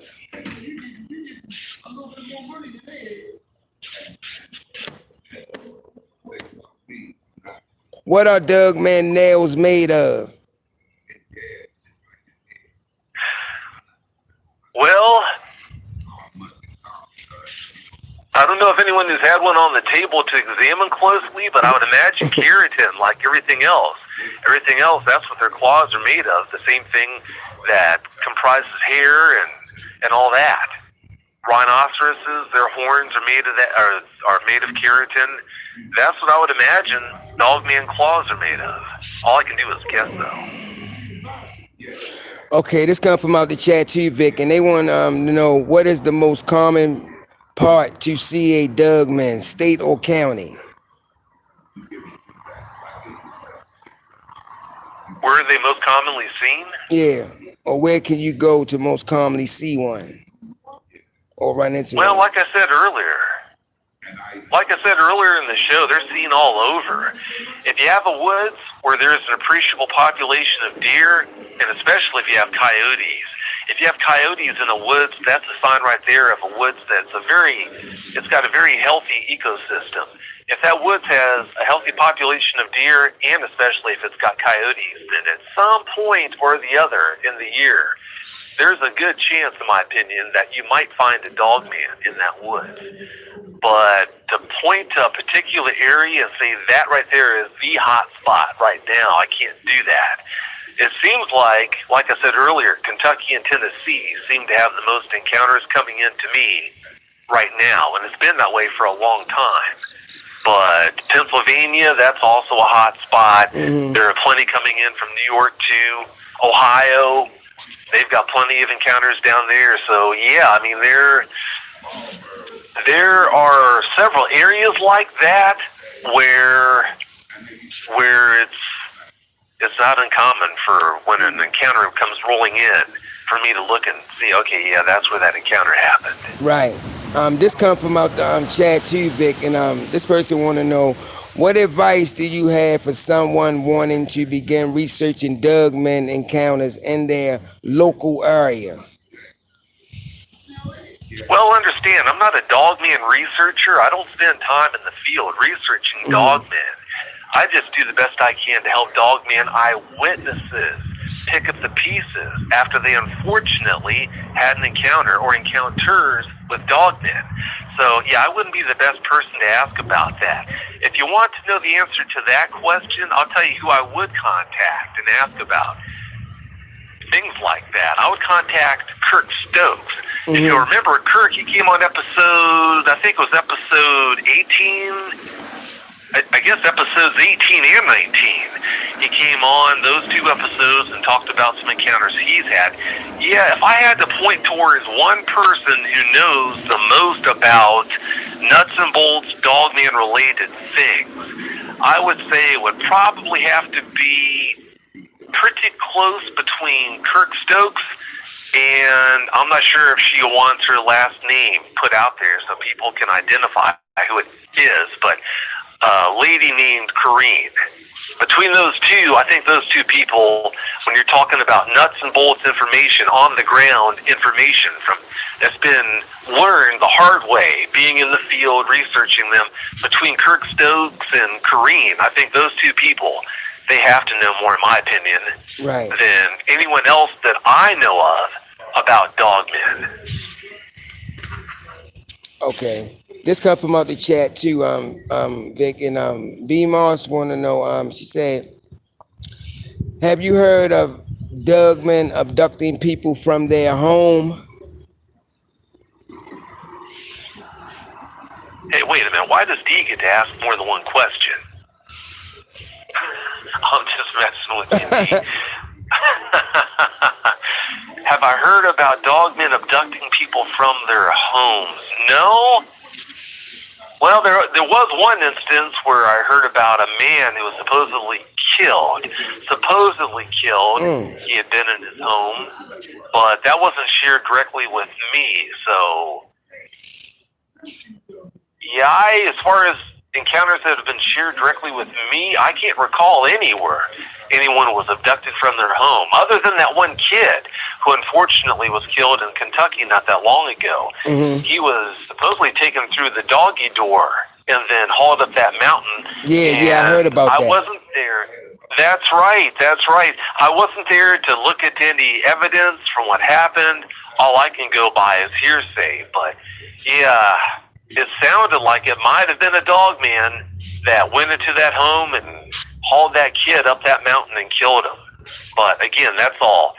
I can't go by hearsay and form any conclusions on that. All I can do is just guess. Right. This a good question, and I like it. It's coming from out the chat, and I'm gonna just say I think it's impossible. But the question is, if someone were to kill a Dogman, what's the best way to stop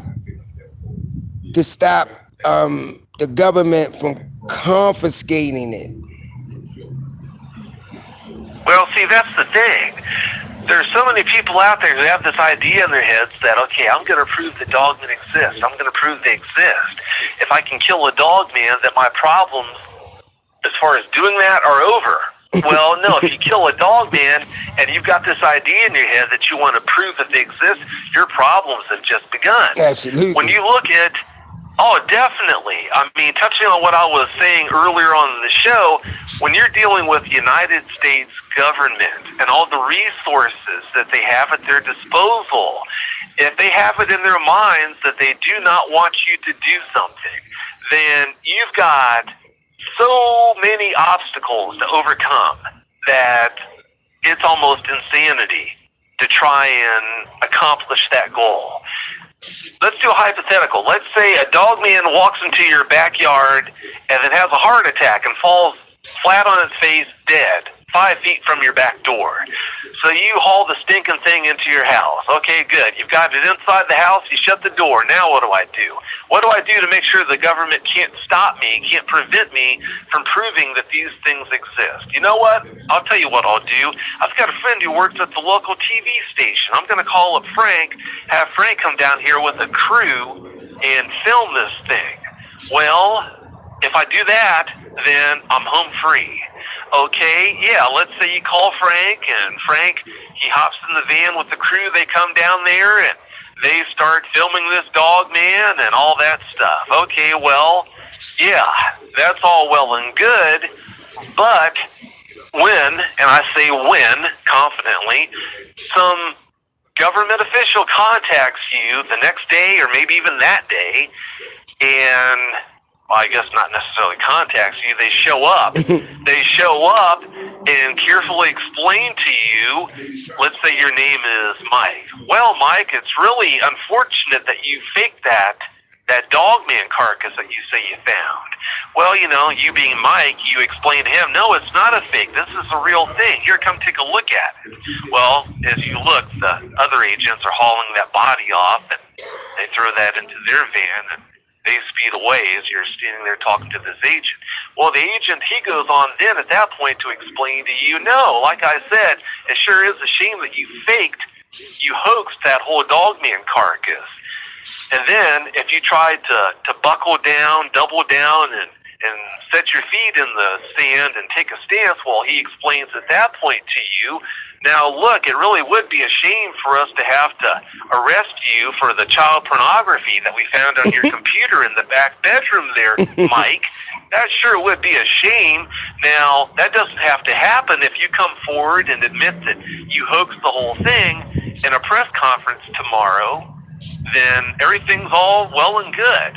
But if you don't do that, then we're going to have to bring charges down on you, and your name's going to be ruined. So much for your career, and get ready for the pink jumpsuit, because you're going to be locked away for years. What would you do? Like I said, if they don't want something like Dogman to be proven to be in existence, to be extant to the masses, they've got the resources and the ability to see that through. It doesn't matter what you do, you'll never be able to prove their existence as long as the government doesn't want that to ever happen. So, yeah, that's how it is. It's unfortunate in some ways, but like I also tell people, if the government did allow it to be proven fact that dogmen were a reality, they really were extant, then that would crash our economy. our economy would crash almost overnight. I mean, would you want to be a lumberjack running a noisy chainsaw in the woods with your back to like 180, maybe up to 270 degrees of forest that you can't see when you're focusing on running your saw? And then, of course, with that noisy saw running, you can't hear anything around you that's going on. Would you want to do that job? Well, if we don't have any lumberjacks and we can't harvest wood, what are we going to do to satiate the need, the huge requirement we have for products that are easily found in our society that are made of wood? Well, if there are no more wood products, that whole industry is going to crash, and then all the other industries that are related to the forest, just like the timber industry, they're going to go belly up. When that happens, our whole economy is going to crash. If our economy crashes, then economies all over the world are going to crash, because those people over there, they're going to know it too. So, yeah, I mean, the government, it's unfortunate, but they do have a vested interest in making sure this whole Dogman phenomenon stays under wraps. So, yeah, that's the story behind that. Yeah, you're absolutely right. And it's not just them. I mean, it's other cryptids too. They don't want that to get out to the public at all. They don't. I hate the fact that the government keeps their existence under wraps because of what it does to Dogman eyewitnesses. Because they keep their existence under wraps, family members tease eyewitnesses when they have the guts to finally come forward and tell family members about their encounters. If these other people, the other family members, knew, okay, well, yeah, it's an accepted fact that dogmen really are out there, then they wouldn't do that. But it's not an accepted fact. So, yeah, I hate that aspect of it. But at the same time, I love my country. I hate the idea of the country's economy crashing and what that would cause to our society. So, on one hand, I hate what it does to eyewitnesses, but on the other hand, I can understand why the government takes the stance they do. Oh yeah, absolutely. This question come out from the chat too, Vic, and they want to know, do you think a Dogman can pick up on your scent and follow you home? Oh yeah. Yeah, I think they can. I can't explain how people can hop into a car and drive 40 miles. Somehow the Dogman follows them home. If that's one of the things that leads me to when I get on that kick that they must be demonic in nature. If they're not demonic, how do they do that? Right. If they are demonic, then that would explain a lot. That would explain their ability to do that, to kind of attach themselves to eyewitnesses, and explain why certain eyewitnesses have so many encounters with them time after time. But as far as the biological, if they are a flesh and blood creature, yeah, it's awfully hard to explain their ability to follow certain eyewitnesses the way they do over such large distances. You absolutely right about that. That's just like some people can they can see these creatures multiple times when some people just see them once. So I don't know if it got something to do with the individual, but that's something I definitely don't know. But I would definitely love to know about it one day. Why people can constantly go out and just see these creatures, or they just show themselves to them. It's hard to understand. Yeah, I'm gonna answer 2 more questions. If y'all got 2 more questions, can y'all send them to me?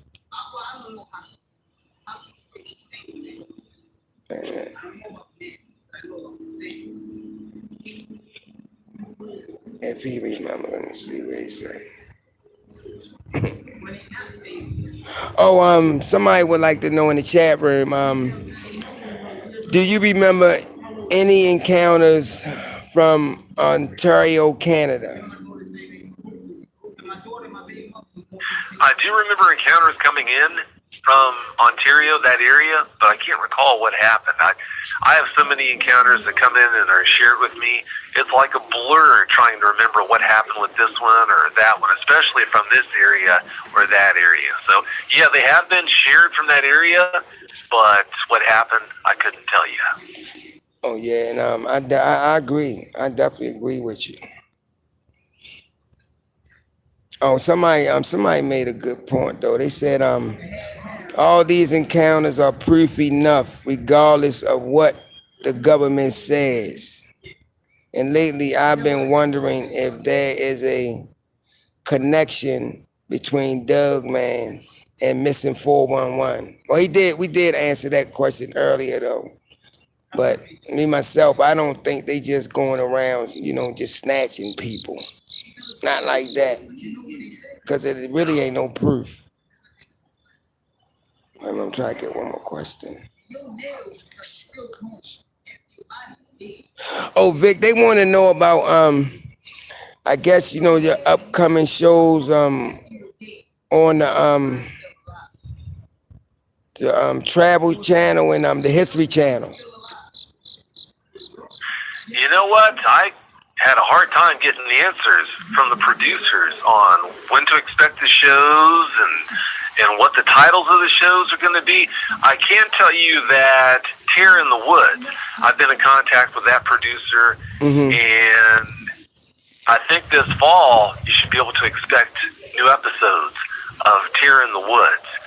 I can't really remember how many eyewitnesses I sent his way, that producer's way, but yeah, there hasn't been any shortage of eyewitnesses that I did send his way to be interviewed for new episodes for this season. But as far as the other networks and all, yeah, I don't think they even know themselves, or if they do, they're not going to, I guess they don't want to reveal it to me. But as far as the other networks would go, I have no clue when they're planning to release their shows. And like I said, what the names of the shows are going to be, I don't know. Oh, absolutely. One more question, and that'll be it, Vic. I will tell you this before, go ahead. If you don't mind, before you move on to the next question. I spoke with an executive producer from A&E, and I got the impression talking with him, we spoke for about an hour or so, and I got the impression talking with him that, and I could have read him wrong, but the impression I got was that it's almost like they're kind of moving away from Sasquatch, and there's more interest in cryptids like Dogmen and Goatmen. I don't know if it's because there's been so much exposure when you're talking about the Sasquatch phenomenon and the Dogman phenomenon, Goatman phenomenon. Cryptids like that have a higher creep factor, and that's what sells, and that's why that's the hot thing or not. But I definitely got that impression that that is the direction they're trying to move. Like episode 257 with Roy Stubblefield, he even mentioned that. He listened to that episode, and he even was talking about that episode, and that's really the kind of thing that they're looking for. So maybe in the future we are going to see more Dogman-related television shows. Well, I shouldn't say Dogman-related television shows, but cryptid-related television shows featuring Dogmen Encounters on them. Yeah, and you know what? It should be, Well, like you said, it's probably sometime in the future, but that would be good. Wait a minute, I'm going to get one more question, and that's good to wait a minute. Channel stars you might be. Wait a minute, I just had it. I got to scroll back up and find it. Oh yeah, while you're looking for that, I want to share something else too. A producer with Discovery Network, she contacted me about maybe a month or so ago, and I guess they're working on a show, a cryptid-related show where I guess they're covering a Dogman encounter in Alaska, or maybe. No, actually, I think it's Dogmen Encounters, plural, that have happened in Alaska. When that's going to be released, she didn't say. I don't think she told me, but I think it's going to be this fall, maybe wintertime, when that's going to be released. Oh, okay. I didn't even know they was up there. Oh yeah. Wow.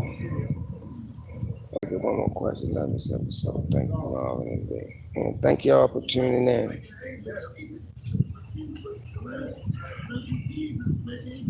You right, Jennifer. It was good. Okay, I'm trying to find one more question. Oh, I might have to think of one myself.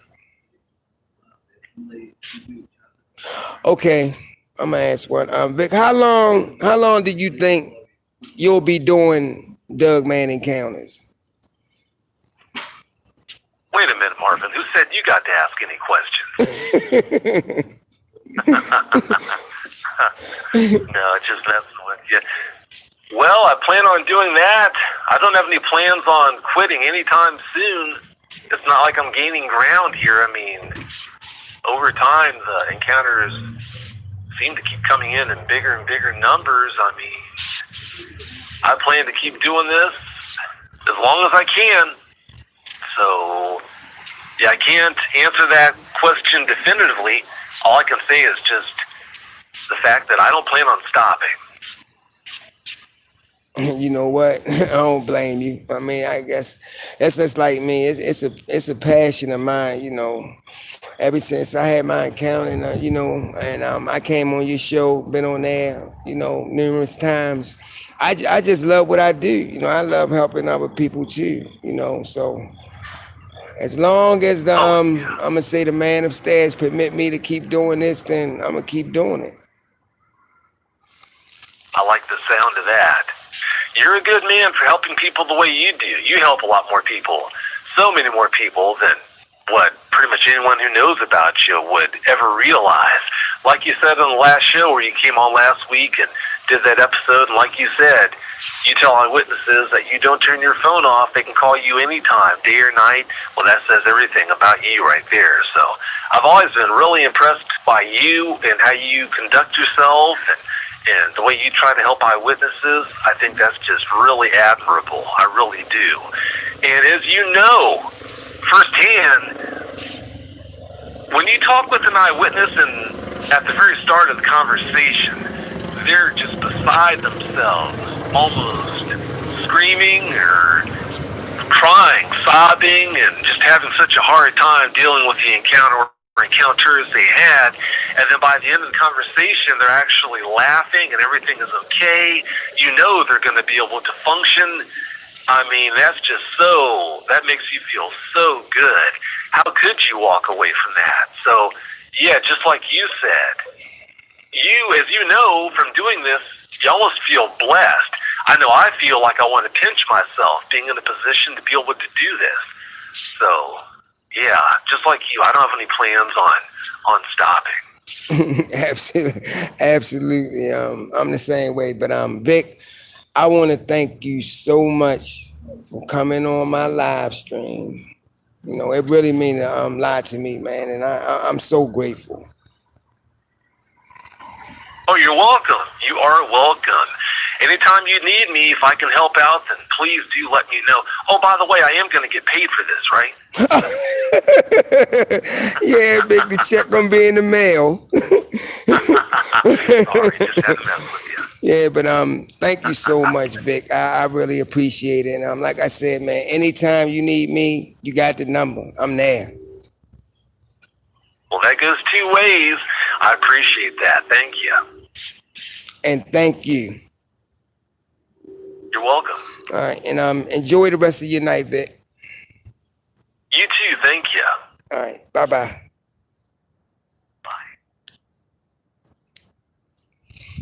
I just want to let everybody know I want to apologize because I know some of it was noisy and stuff like that, but you know, it's just a situation that I'm in right now.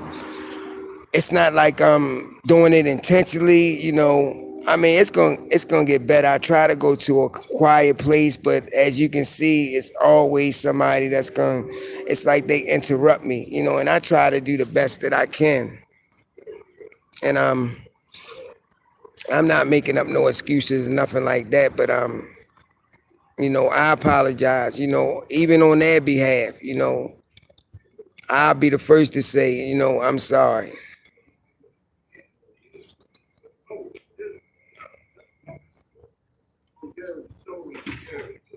Yeah, Heather, it's over, but you know, I'm uploaded and you'll be able to see it. But like I said, I want to apologize to all of y'all, you know, because I don't like the noise either. And it makes me mad, you know what I mean, due to my situation. And I wanna I wanna make this stream better, you know. But right now, I try. But it's always somebody to just interrupt.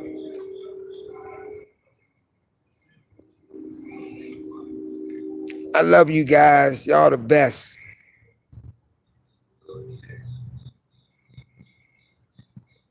Thank y'all.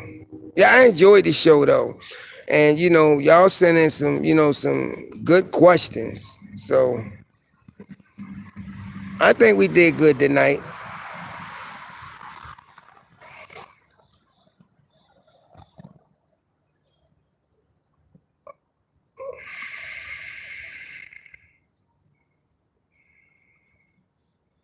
Thanks, Trucker.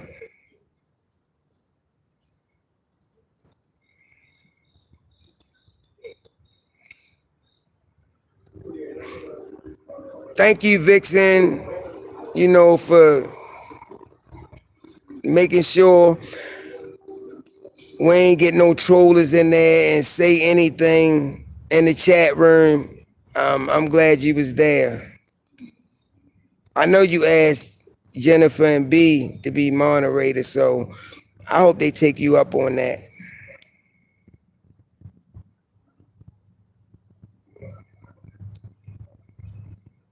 Thanks, Blue.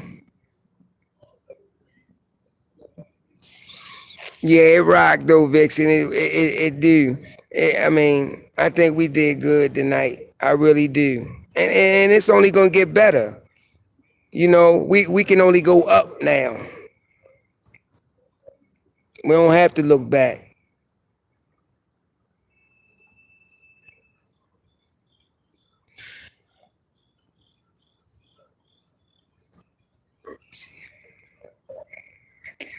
Oh, Meccan, I didn't even know that.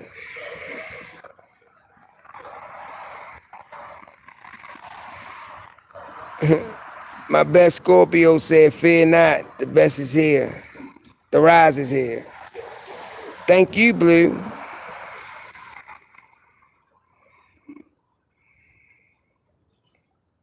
Thank you, Bobby.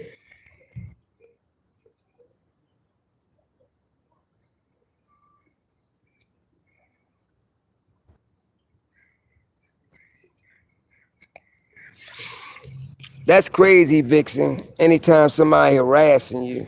But it's people out here like that. You got people that will harass you.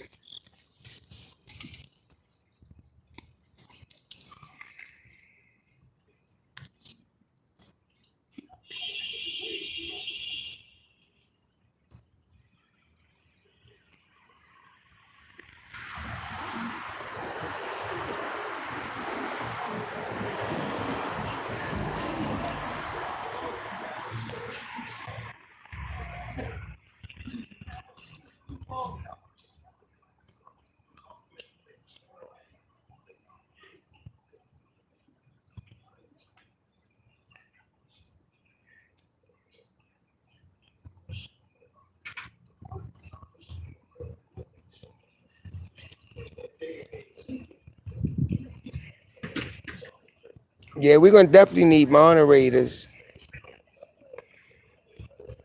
I got some more guests coming on the live anyway. Cause I've been talking to a lot of people, so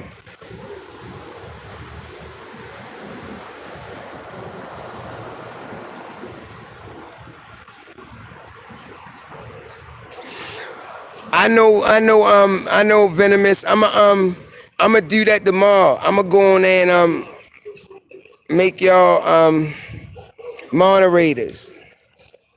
But I know I'm gonna have to do it from a laptop. I know that.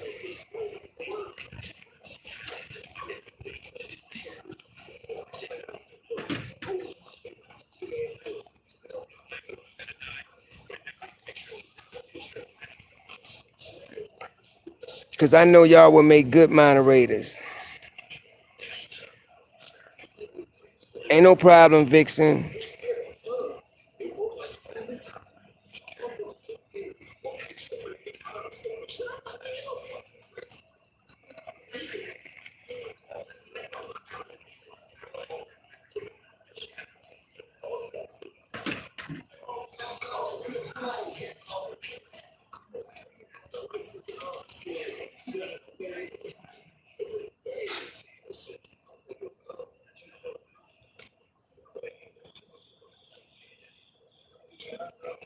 Um,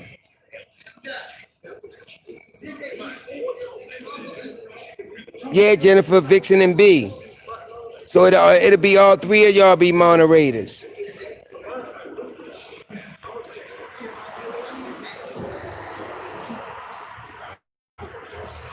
And I think y'all will make a good team. That way all y'all can watch for people that don't belongs in here. That's gonna say negative stuff.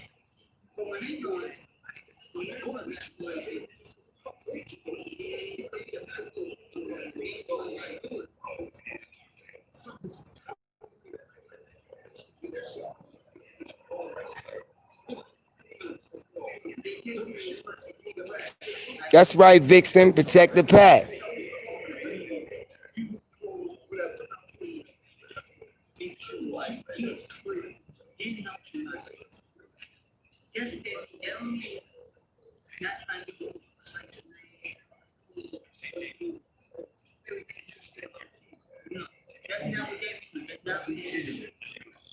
Yeah, it's crazy though, cause you be having trolls, man, in here.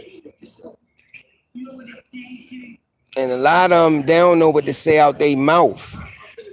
It's crazy.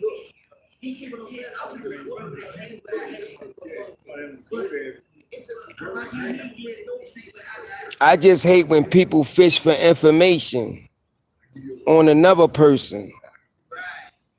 That's what I hate.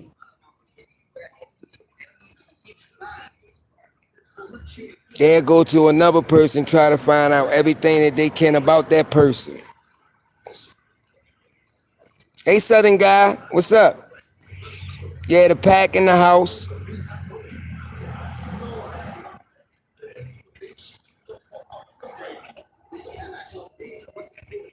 Black saying you missed the live. Vic Cundiff was on.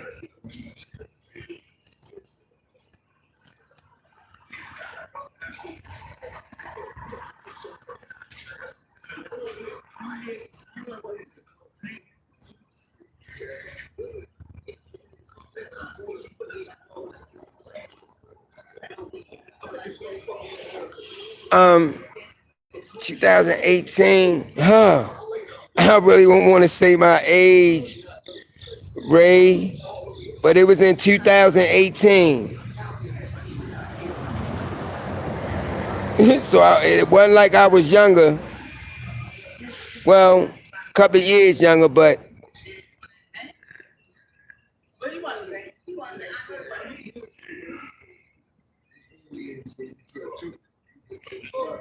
am I doing any more encounters tonight? I haven't planned on to.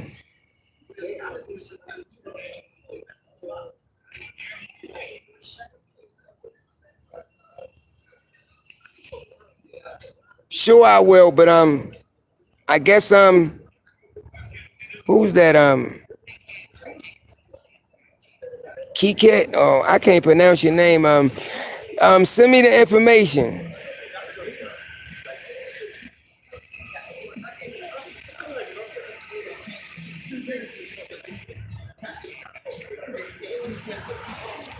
You know what, Vixen? That's messed up. You know what I mean? People like that is jealous. She shouldn't have did that. That's why I say we're gonna need moderators to keep them out.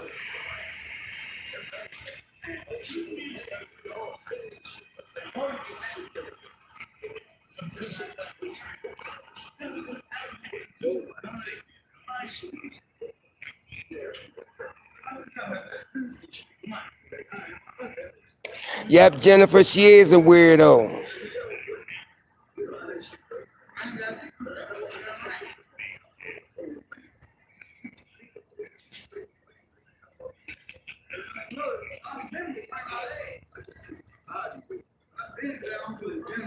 That's why some pics you can't share with a person.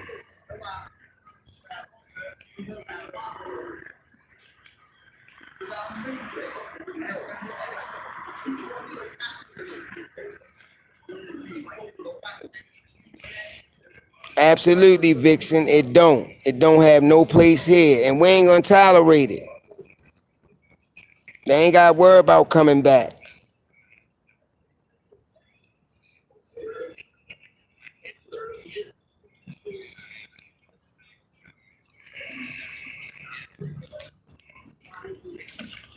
They ain't got to worry about coming back at all.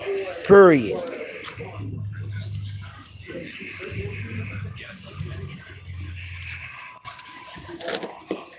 I guess I'm gonna walk in here for 1 minute. But I'm still on here, y'all. But I'm gonna just walk right here for 1 minute.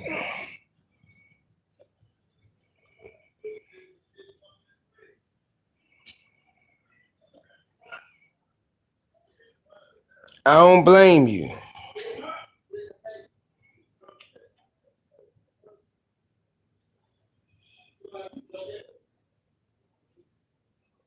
Hey, how you doing, Sheila Kelly? How are you? Welcome to the pack.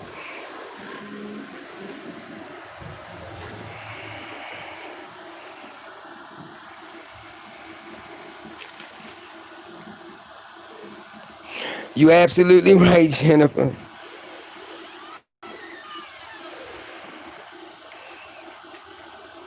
That's what's up, Sheila. That's what's up. Long as you doing okay.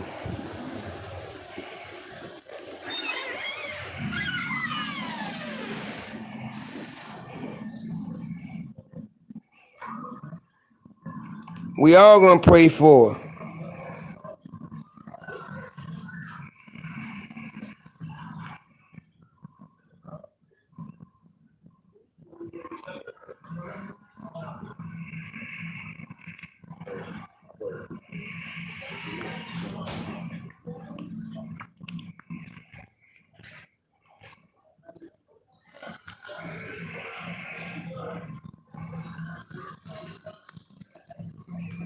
Southern guy, I'm gonna do it.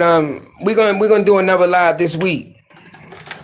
I don't know, since Vic got his show on Friday already because he got a guest coming on. I guess y'all want to do it Saturday. Let me know if y'all want to do a live Saturday. Vic and Jennifer, y'all want to do a live Saturday?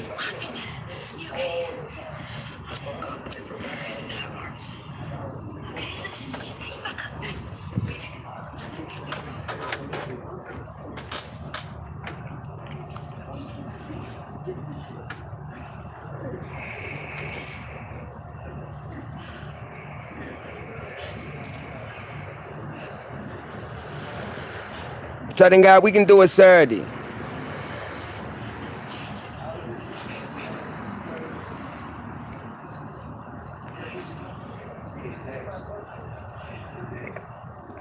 I don't know.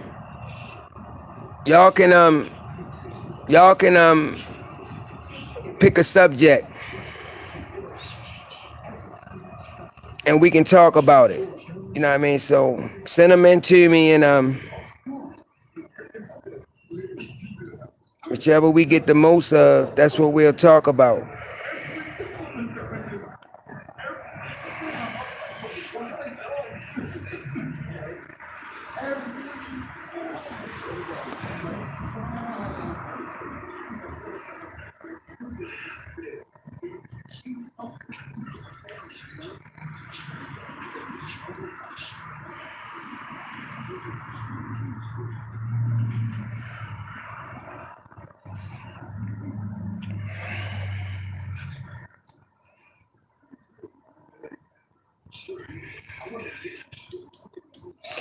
You know what though? I just think some people go looking for things, and trust me, they really don't want to know the answer to them.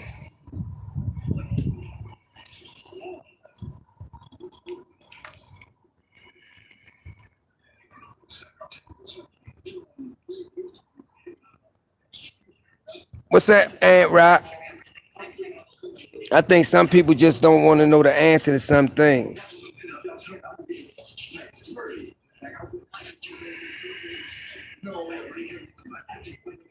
You know, sometimes you can't get that information out of other people, even if you're trying to find out about somebody. Sometimes you just got to go to the source.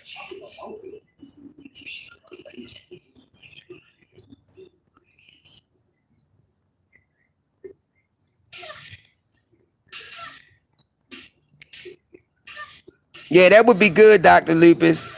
We could, but y'all know, some of us can, we can do that on Zoom. You know, you can have multiple people on there, and you know, sometimes we can just talk on there, and you know, for our live, we can just see what we're gonna talk about on that day.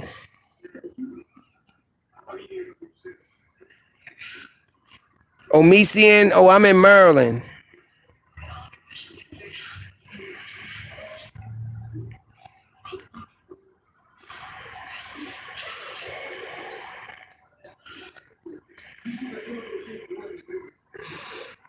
Yeah, we can do that, Dr. Lupus. I mean, I think that's a good idea.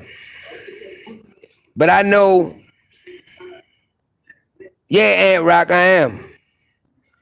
But I know that Zoom do you know, multiple calls at once because I do it with my family and them. It'd be like I don't know, like 15 of us on there.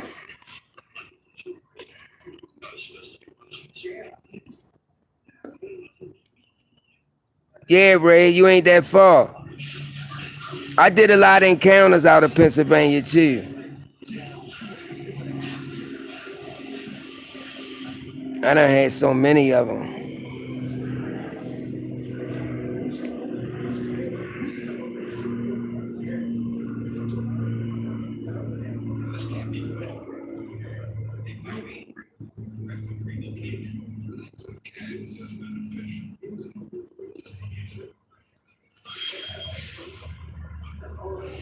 So we can do that. We can set up something where some of us can you know, talk and just come up with a subject what we're gonna talk about on that live.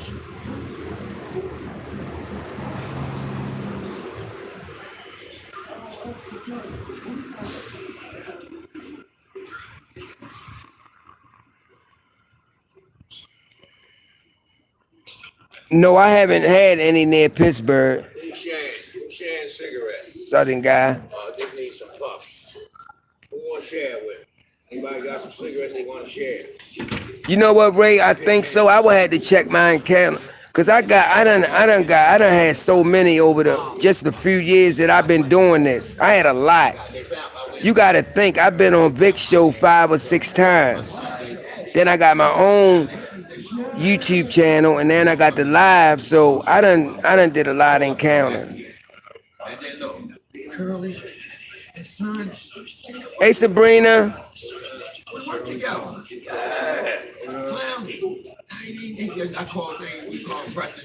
Sabrina said they celebrated their Rougarou Festival, aka Dogman.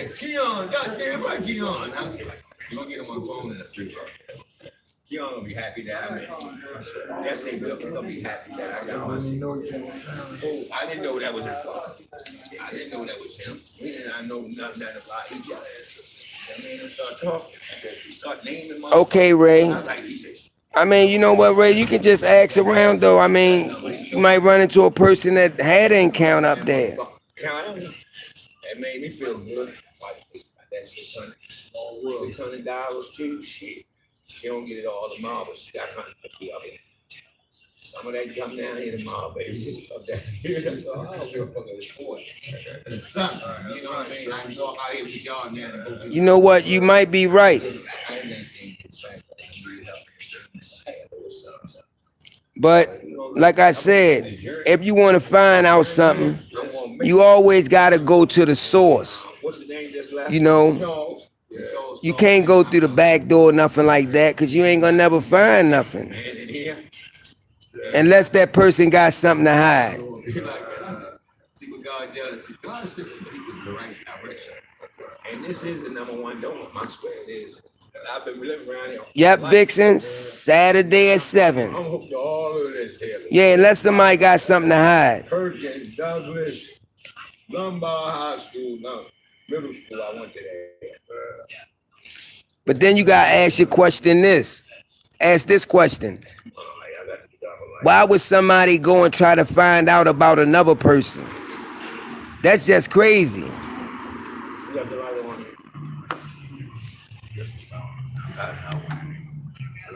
When I was waiting on this call,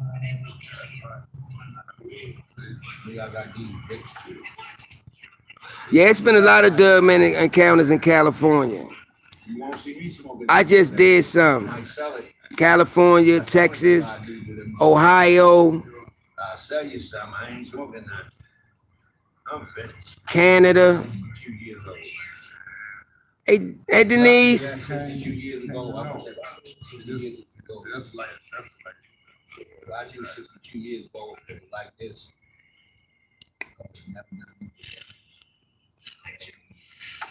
Hey Sheila, do you know anybody that have ever had an encounter? Charleston Alley, Chicago Rock Road, Charleston Alley, Hi-Hat.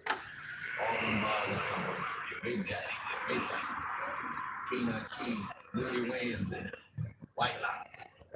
I come off the alley, White Line. Williams, I was with him, man. I didn't know no motherfucker did. He walked on the 60s.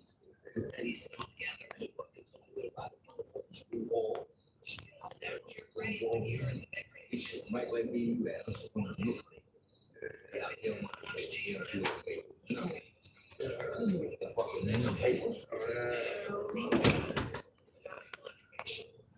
I found out later. His sister, mama, all them, we were in the jail working. Rudy Williams.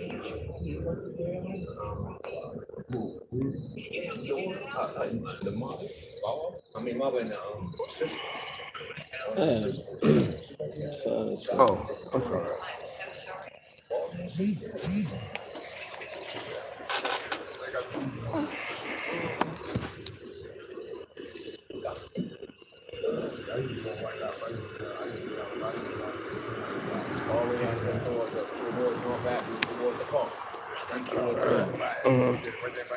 I know you got one. Yeah, right there on the side. Yes, sir. They would say something about a park, like Yellow Park, man. It's about 6 years back. At least about like that's All right, Sheila, contact me. I mean, I would like to hear him. I mean, that's if you don't mind.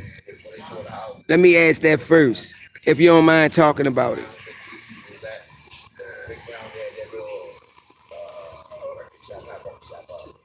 Hold on, y'all.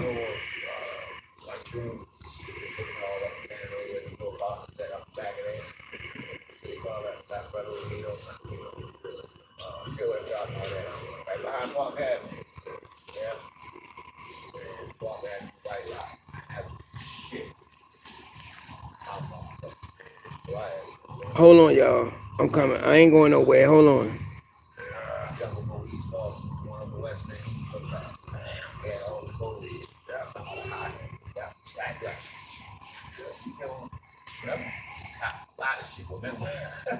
No idea. You can get out and go. Man, that was a guy together like that. That's too dope. They can't jump on this boat.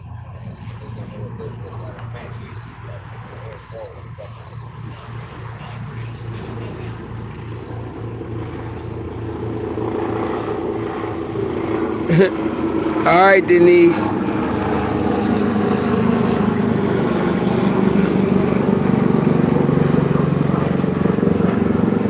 Hey, Claire, yeah, you need to send that to me. You got my information. Just send it to me.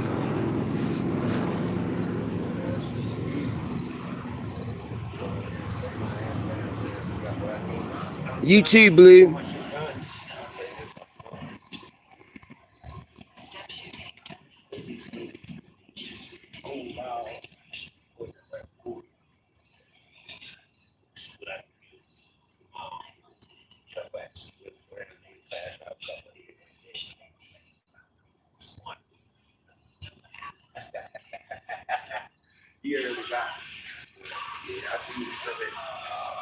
Freddie said he want to see a Dogman.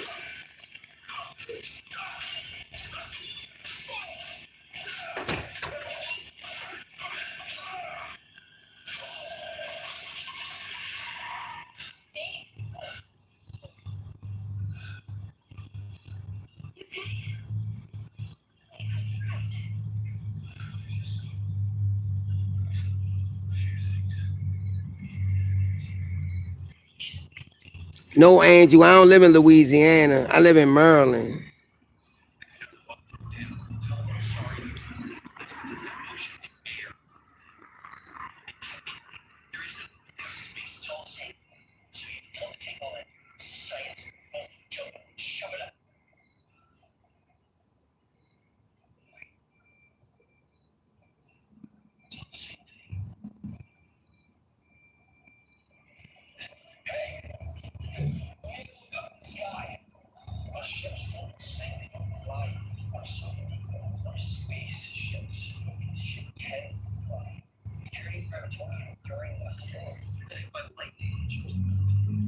Yeah, but I mean, they like I said,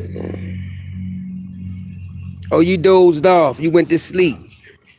Yeah, it's gonna be you, Venomous, Vixen, and Jennifer. Y'all gonna be the moderators. B.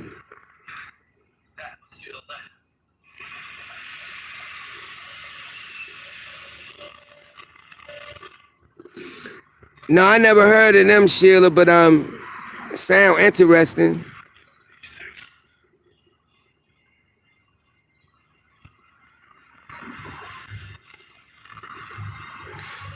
It's gonna be 7 o'clock Saturday, B.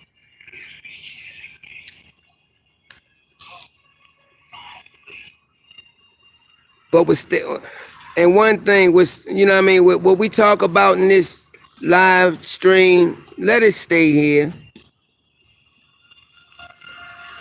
I mean, you got people trying to find out information about people and all that. It's just, it's crazy.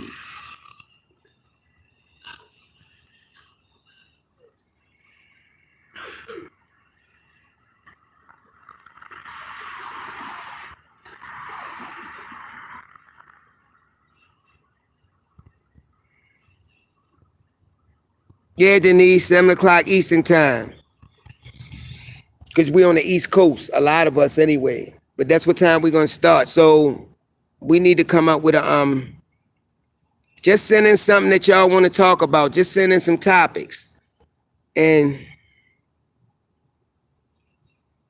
I guess, B, Vixen, and Jennifer, they'll look over it and see which one we'll talk about.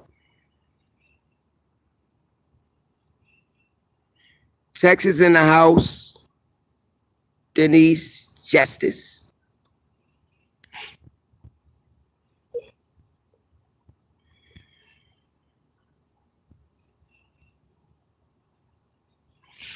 Yeah, what we talk about on here should stay in our own chat. Should stay in on our own live stream. It shouldn't even go out the room. So when we find people that's doing that, the moderators, we just gonna get rid of them.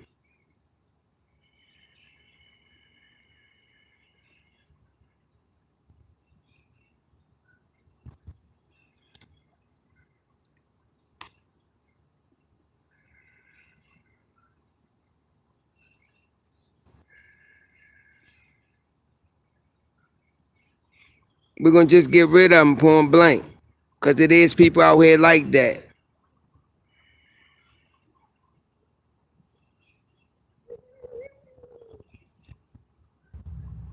My best Scorpio, what was your question?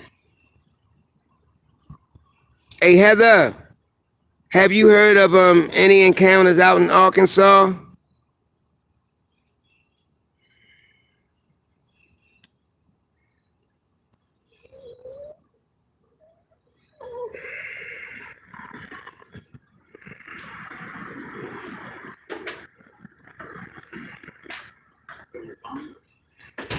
Yeah.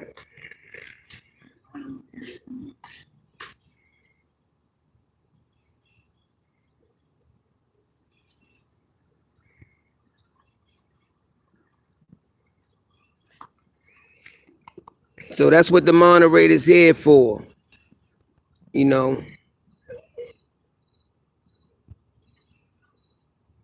That's why I haven't posted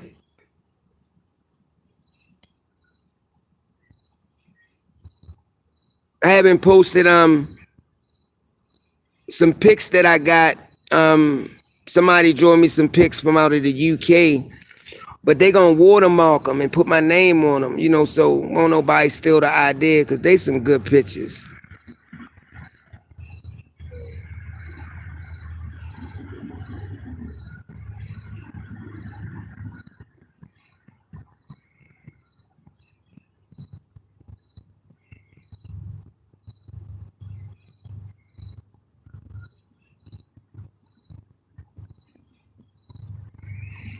I think it was a great show. I think the numbers gonna go up, you know.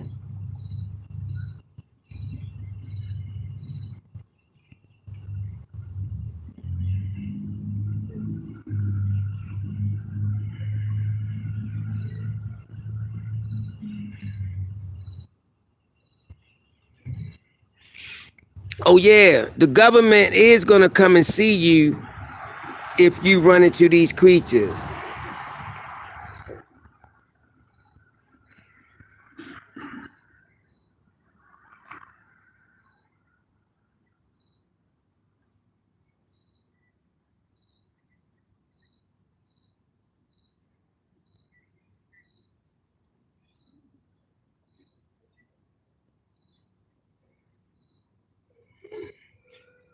Oh, they said a new moon is about to come.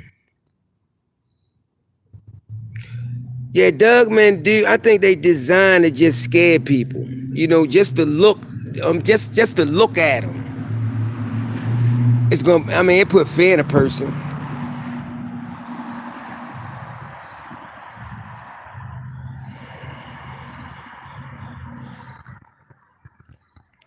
Hey Heather, the next time you need to record those howls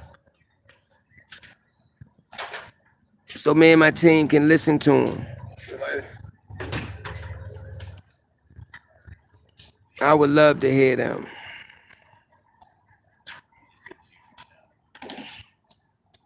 No problem, B. And you know what? I couldn't did it. I couldn't. This wouldn't have been possible if it wasn't for y'all. You, Vixen. Y'all did a great job. With the page and posting stuff. This ain't just my live. This all of our live stream. I never say just mine, or I always say ours because it's our live stream. Because I can't do it without y'all.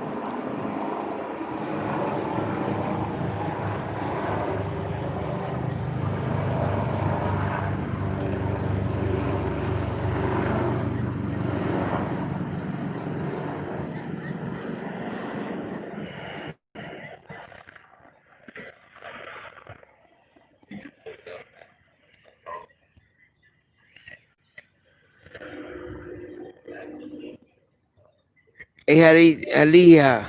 I can't pronounce your name, but yeah. No problem, B. You play a significant role in this live stream, you know what I mean? And its YouTube channel, you work with me on numerous things, and I mean, you always there when I need somebody to talk to. So I appreciate you, and I'm glad that I got a friend in my life like you, you know. And Vixen did a great job in patrolling.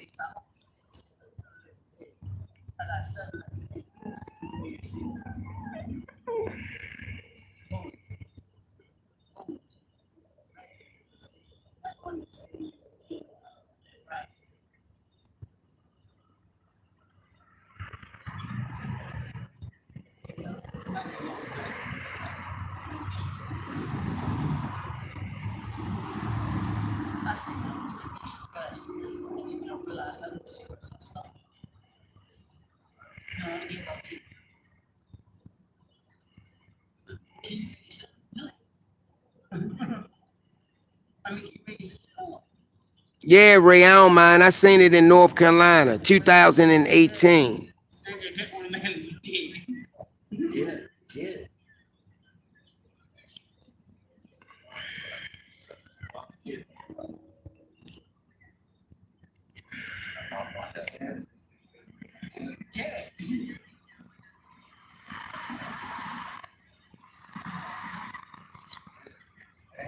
Hey, Freddie, what kind of pics you got?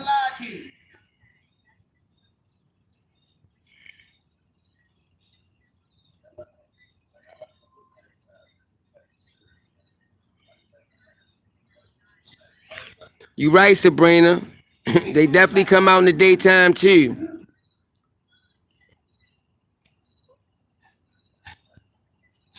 Know what I told you. Keep it moving. Fuck all that. Put in too much to let some shit, external motherfuckers do it. Fuck.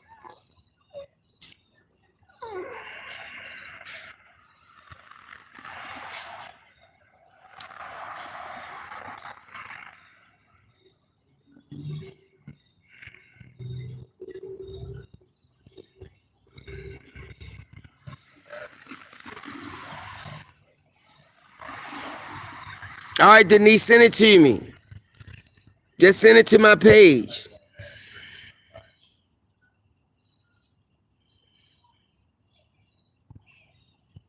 Yeah, the Doug you think is a stray could be a Doug man. Sheila, what you talking about? What recording?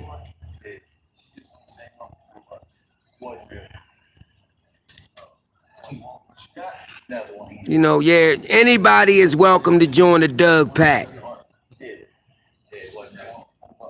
We starting off small, but we definitely gonna grow. It was stainless steel.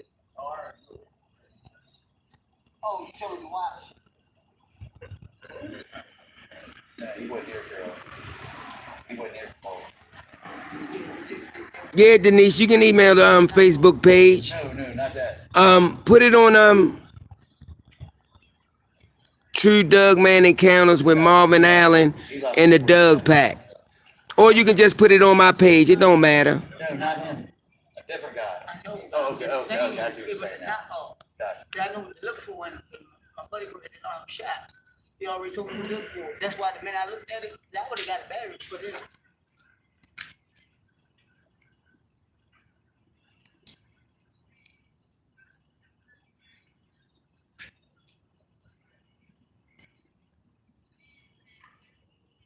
Okay, let's see what else we got.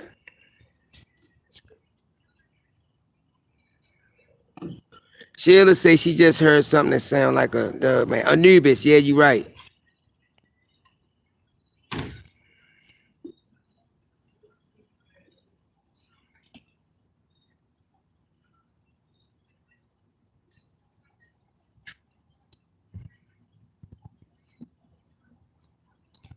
Wow. That's fucked up.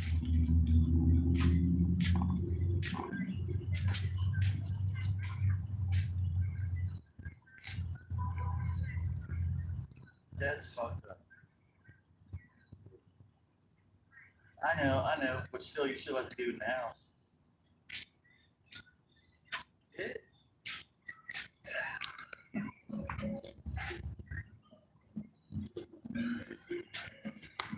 Mr. McAllister? Huh? Tell him. What's his last name? McAllister. Drop something? You can't hear it. Drop this?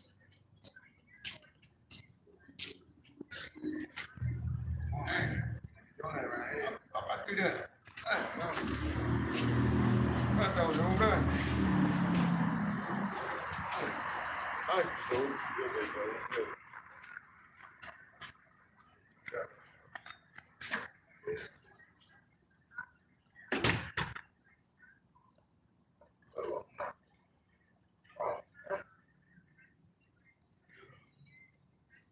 It had a entity, it had an entity on the shoulder. Yeah, I remember that, Denise. I seen that video. It had like a little gray alien. I don't know if it's whispering in his ear, but I know he was sitting up there.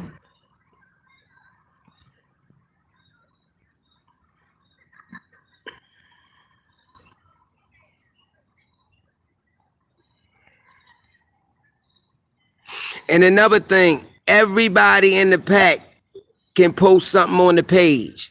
So feel free. And for the ones that showed up when we was talking earlier, what we talk about in this live stream, it don't leave this chat room.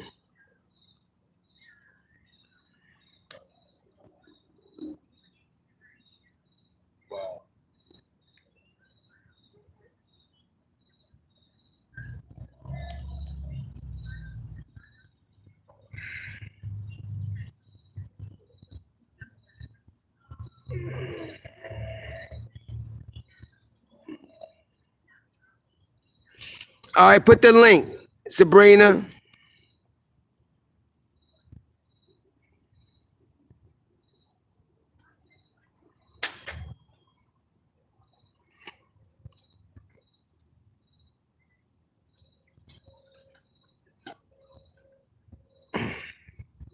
Thank Kristen.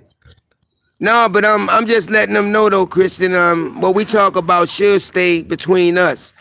It shouldn't go out the chat room. You know, that's how people find out information, and we don't want certain things to get out. You know, we could have a troll on here now, but we gonna weave them out if we do.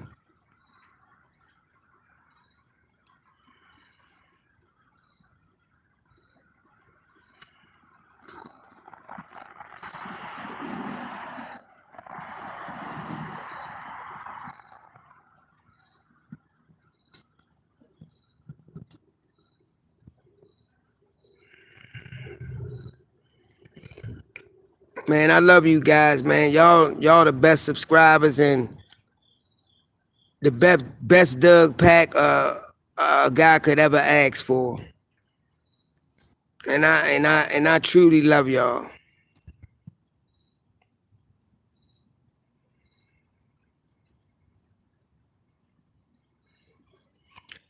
Me neither, shit. I can't stand the trolls.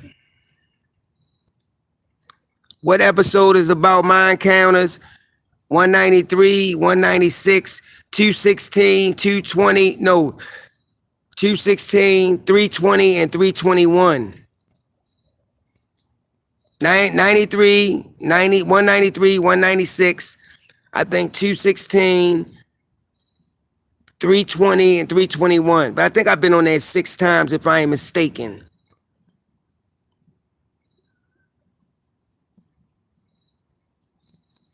Oh, Mesian, yeah, I do. They on there. But I do got some, I'll put some up tomorrow.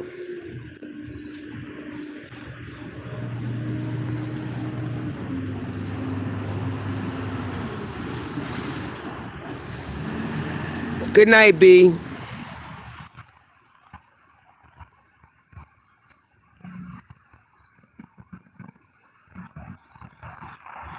Thanks, Denise. That's it.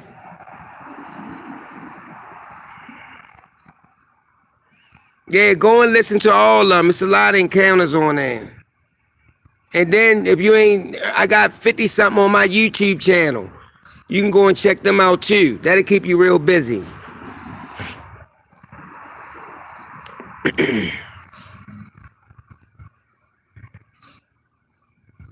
I see some people left the chat.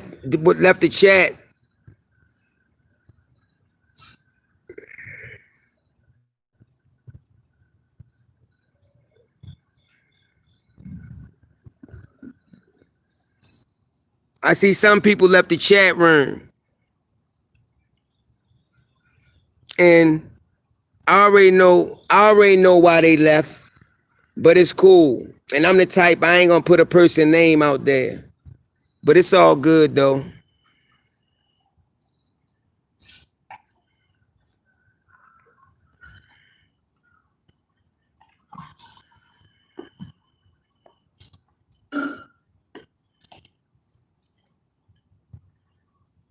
That's what's up. Oh, and I got a podcast too called True Encounters. Y'all can check that out too. Got a few platforms though, but I'm gonna start focusing on the YouTube channel and our Facebook page. We're gonna get that to grow.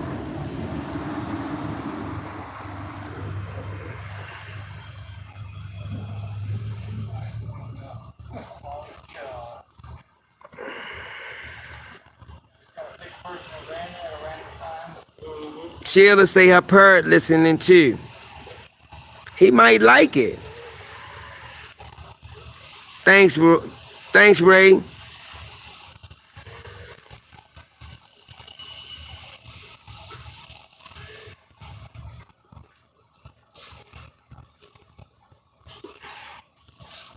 Thanks, Freddie. And you know what though? We're gonna start talking about all cryptids on this, you know what I mean, on this live stream right here. Not just about Dogman, even though that's gonna be our main focus.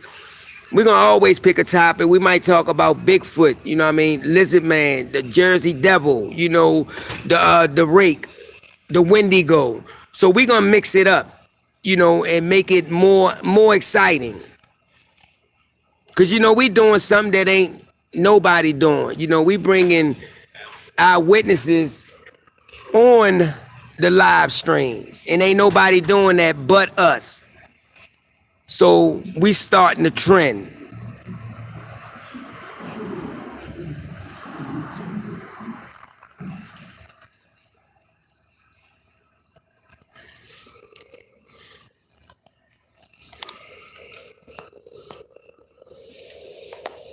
We starting the trend though.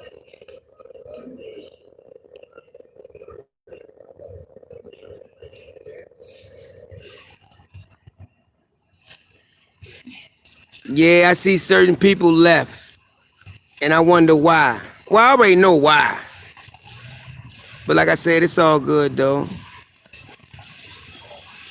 No, Ray, I haven't heard anything about Mothman, but I was always interested when I first heard that.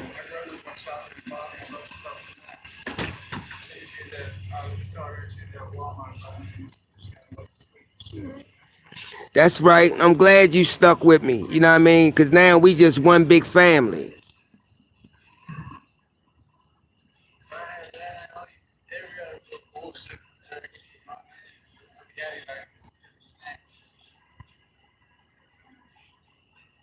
Fuck that party. I'm actually a cook. That's what I'm doing for 20 years is cooking. I think you'll find most. Yeah. What? What by sorry. You need to tell your boy. I heard it this time. I was asleep. Originally, it was from Marvin.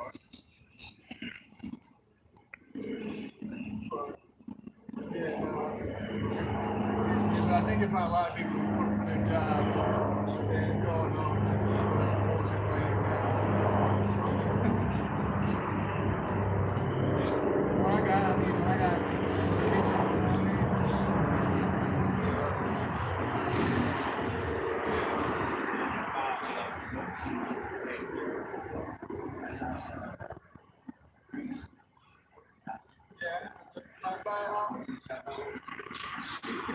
the crease was opened by my girl's father. The crease was opened by my girl's father because yeah.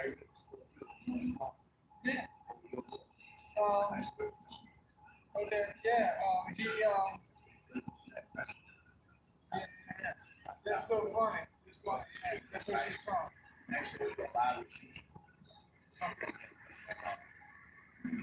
Yeah.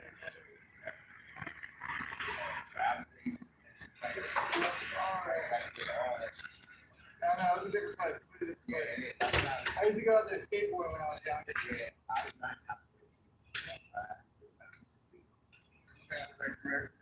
Record across the street. I think we had a good show tonight. Thank you, Claire. Because she played lacrosse and he was the coach. So the crease is the part in front of the goal. Lacrosse. So did you see the Jersey Devil?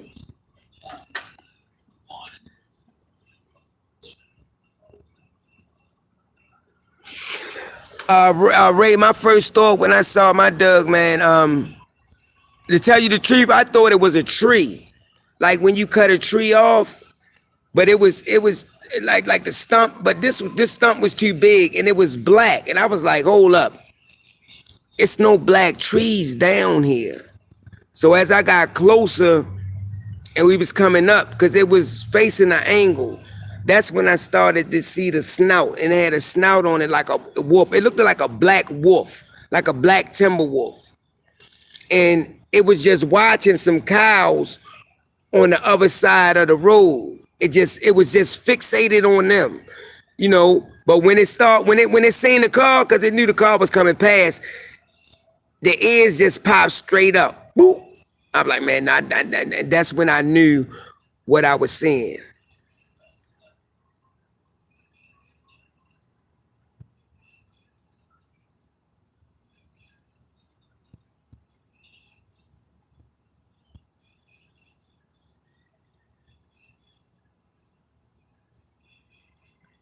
What a rest.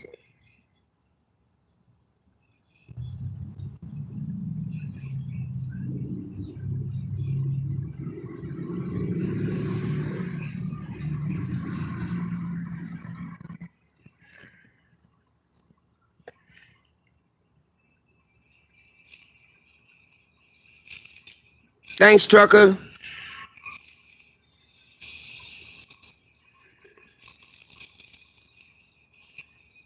You right, Denise. I don't mind. I can tell mine again.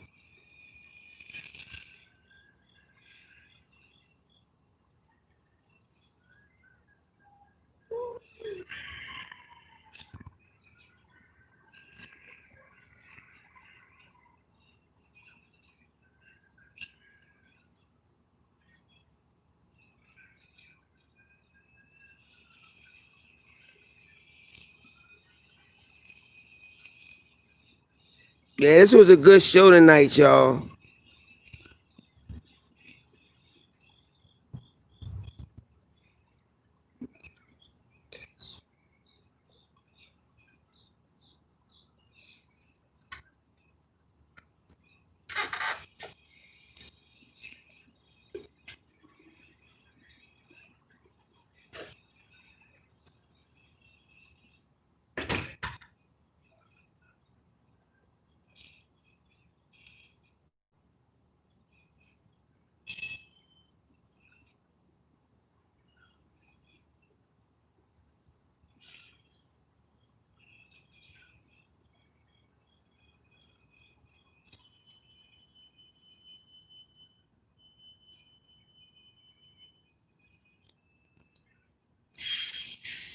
Good.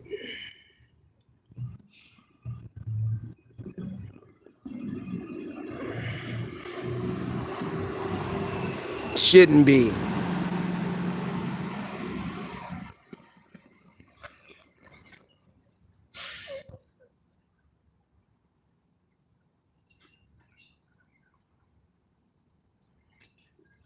Cause I love all of y'all. You know, y'all my extended family now. You know, that's why I say it's not just my channel. It's our channel, our live stream. I'ma always stress that.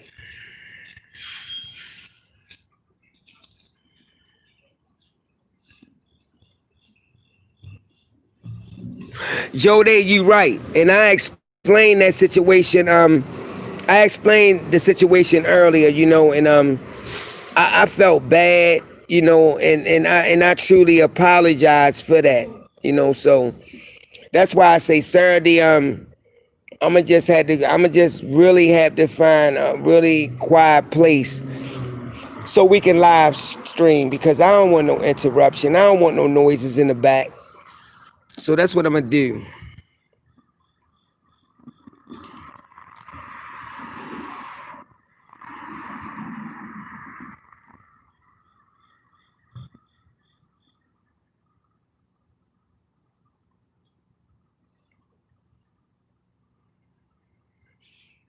You know, because I mean I love what I do, man. I just hate the interruptions. I really do. And it's just crazy.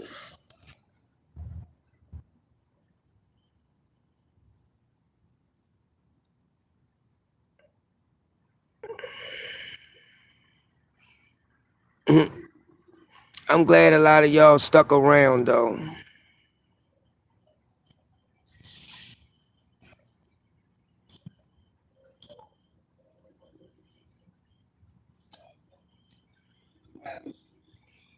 I really am. I'm glad a lot of y'all stuck around. You know, it really means a lot to me.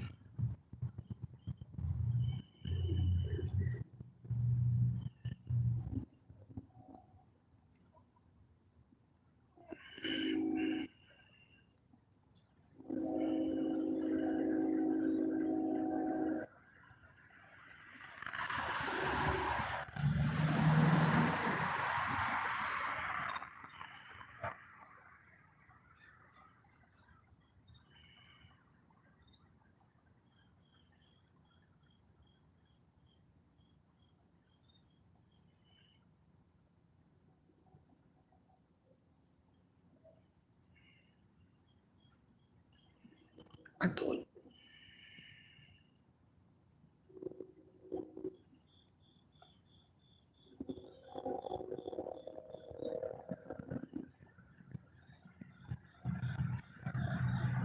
thought I thought you.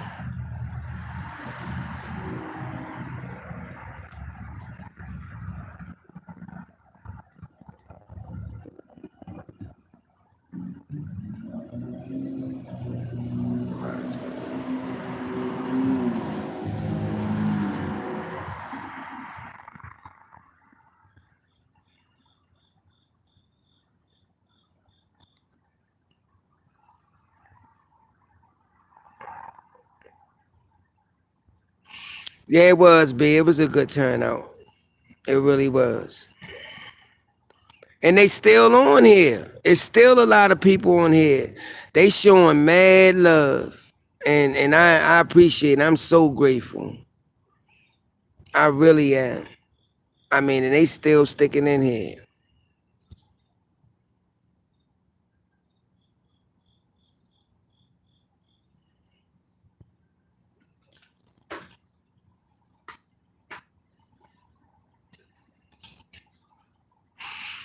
I mean, a lot of people do pray. And these things, I don't know if the prayer do something to them, because I done had a lot of eyewitnesses, man, that said they just left.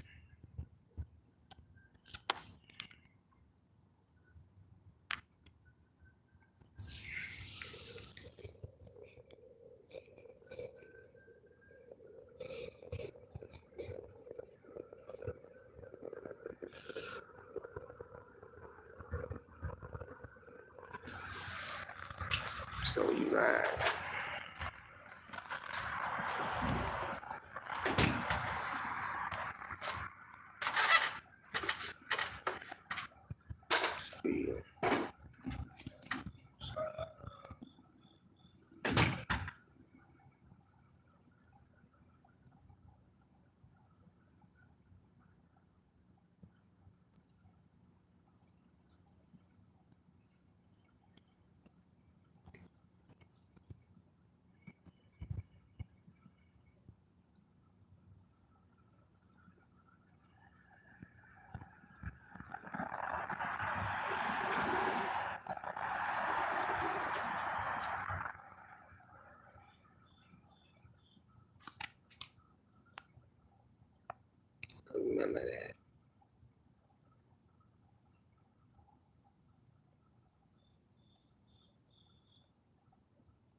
Man, there's still a lot of people on here.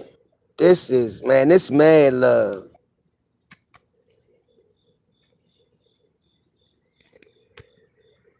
Thanks, Denise.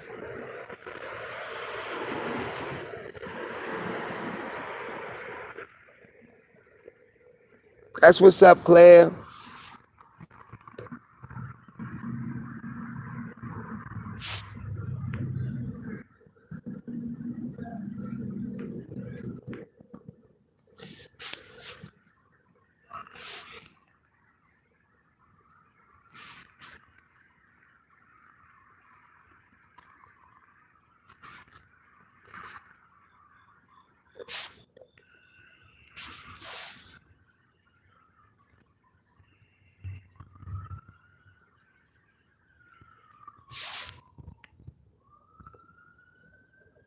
Okay, Heather said she had a gray encounter.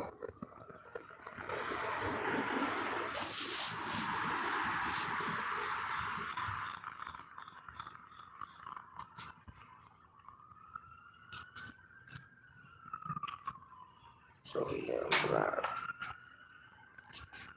So he unblocked.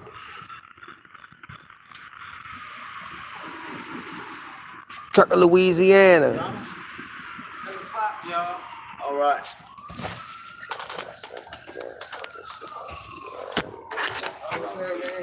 Check my shoes and shoot you.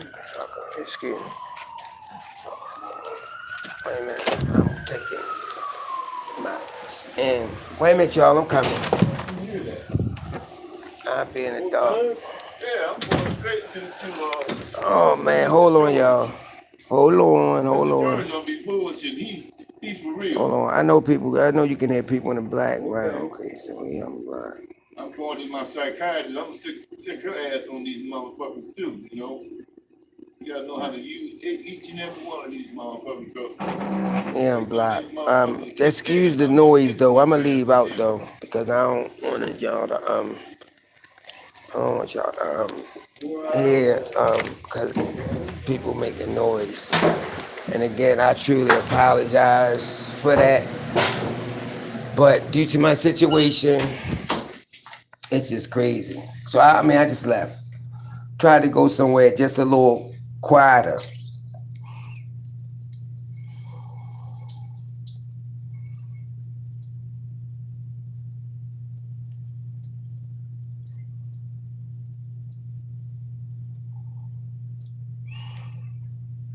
I was supposed to be on Josh's channel, but I never knew what happened. Thanks, Kristen.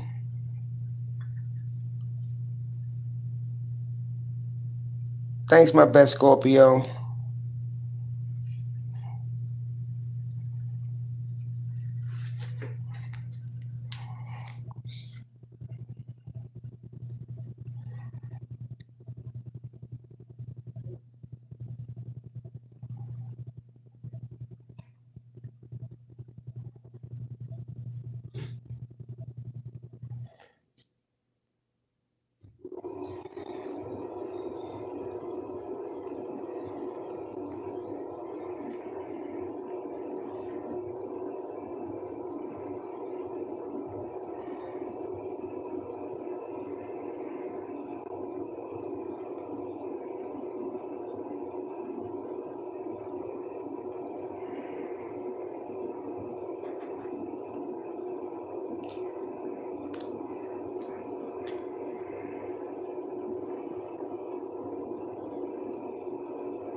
I appreciate everybody who turned out tonight, man, and y'all still on here.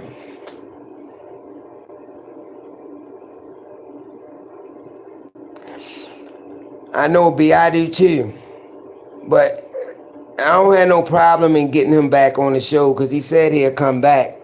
But the thing is, though, if he come back, he can either tell encounters or y'all got to think of some different questions from before.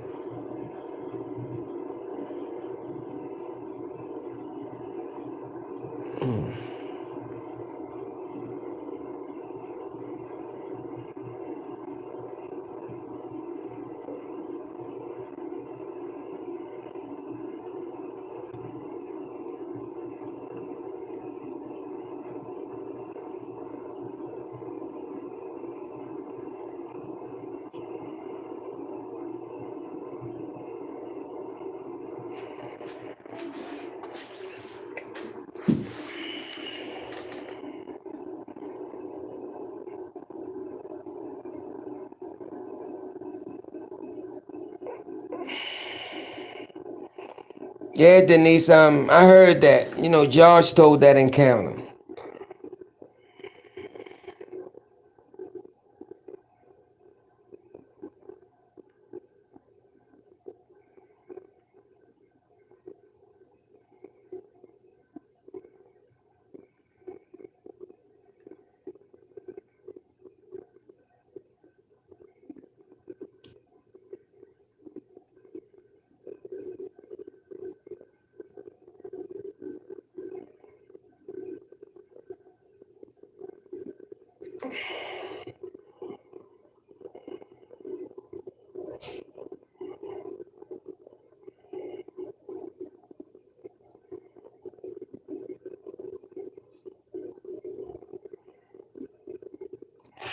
It's a few people in here got pics of Dogman, Sheila.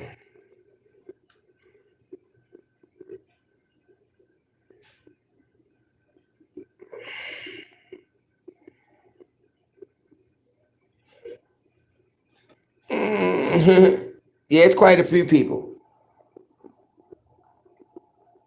But don't forget, y'all need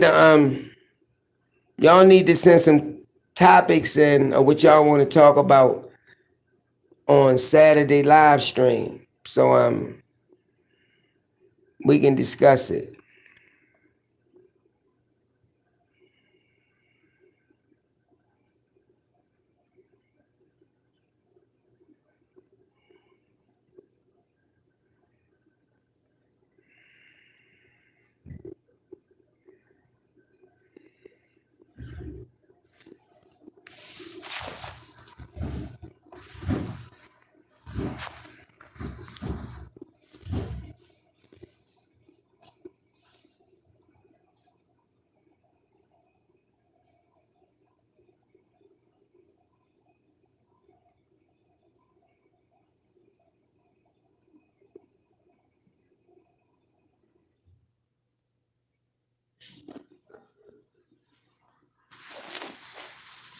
What question was this?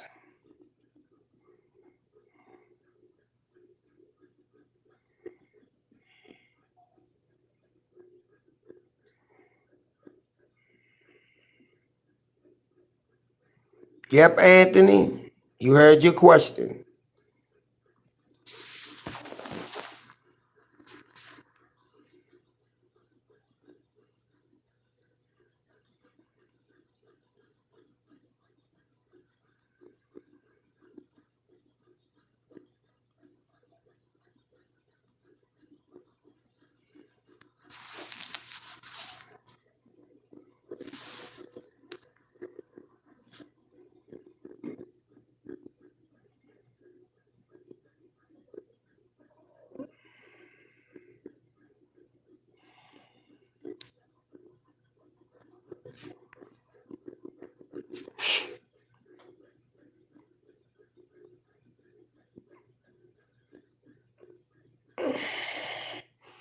Where do I think Dogman come from? Tell you the truth, I really don't know.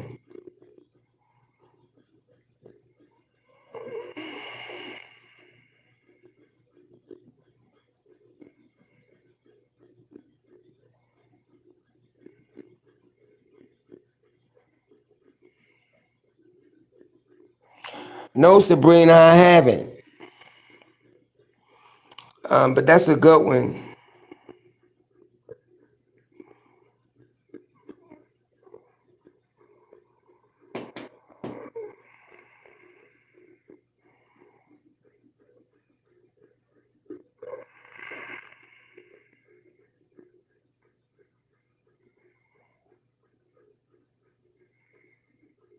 No, it's not, Denise.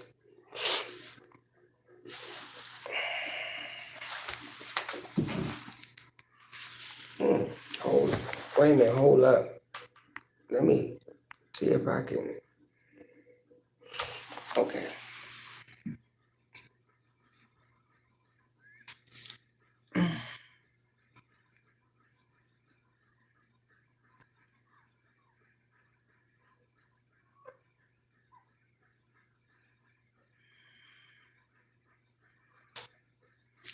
No, I'm from Maryland.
I mean, they in all national parks though.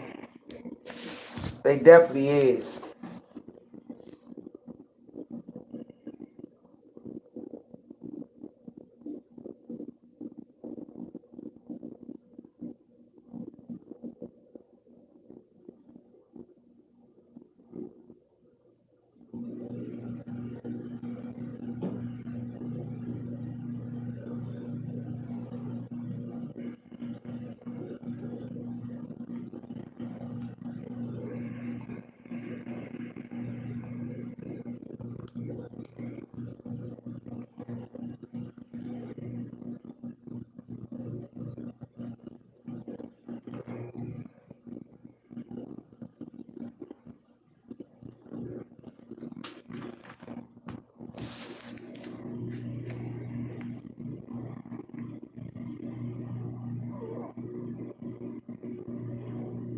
No, Sabrina, not in Nebraska. I done turned the damn daggone camera around.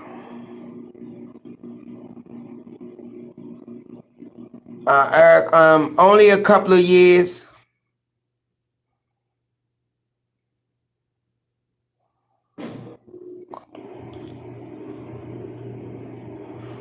Yeah, Ray, I used to go up there all the time. I used to go up to Cador's a lot.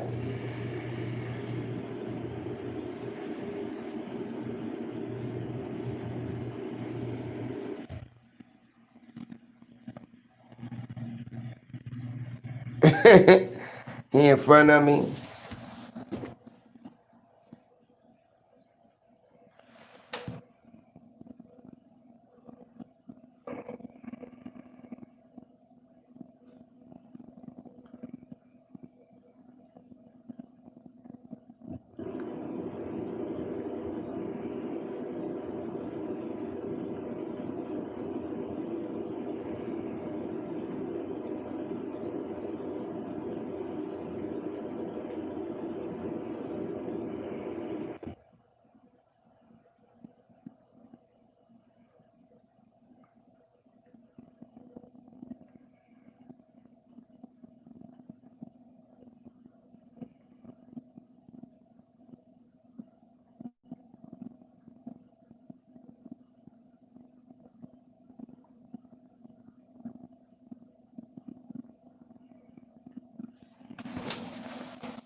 Well, yo, like I said, just think of a topic. I'm gonna go ahead and upload this. And like I said, I apologize for all the noise and stuff like that. And now I got like a little slight headache, so I'm gonna get off. I'm gonna upload this. I love y'all so much. Can't wait to do the live stream Saturday. So if y'all think of any topics, you know what I'm saying, just send them to me. I'm just gonna go ahead and upload it. I don't know. I just got a lot on my mind. So I talk to y'all then. Good night, everybody.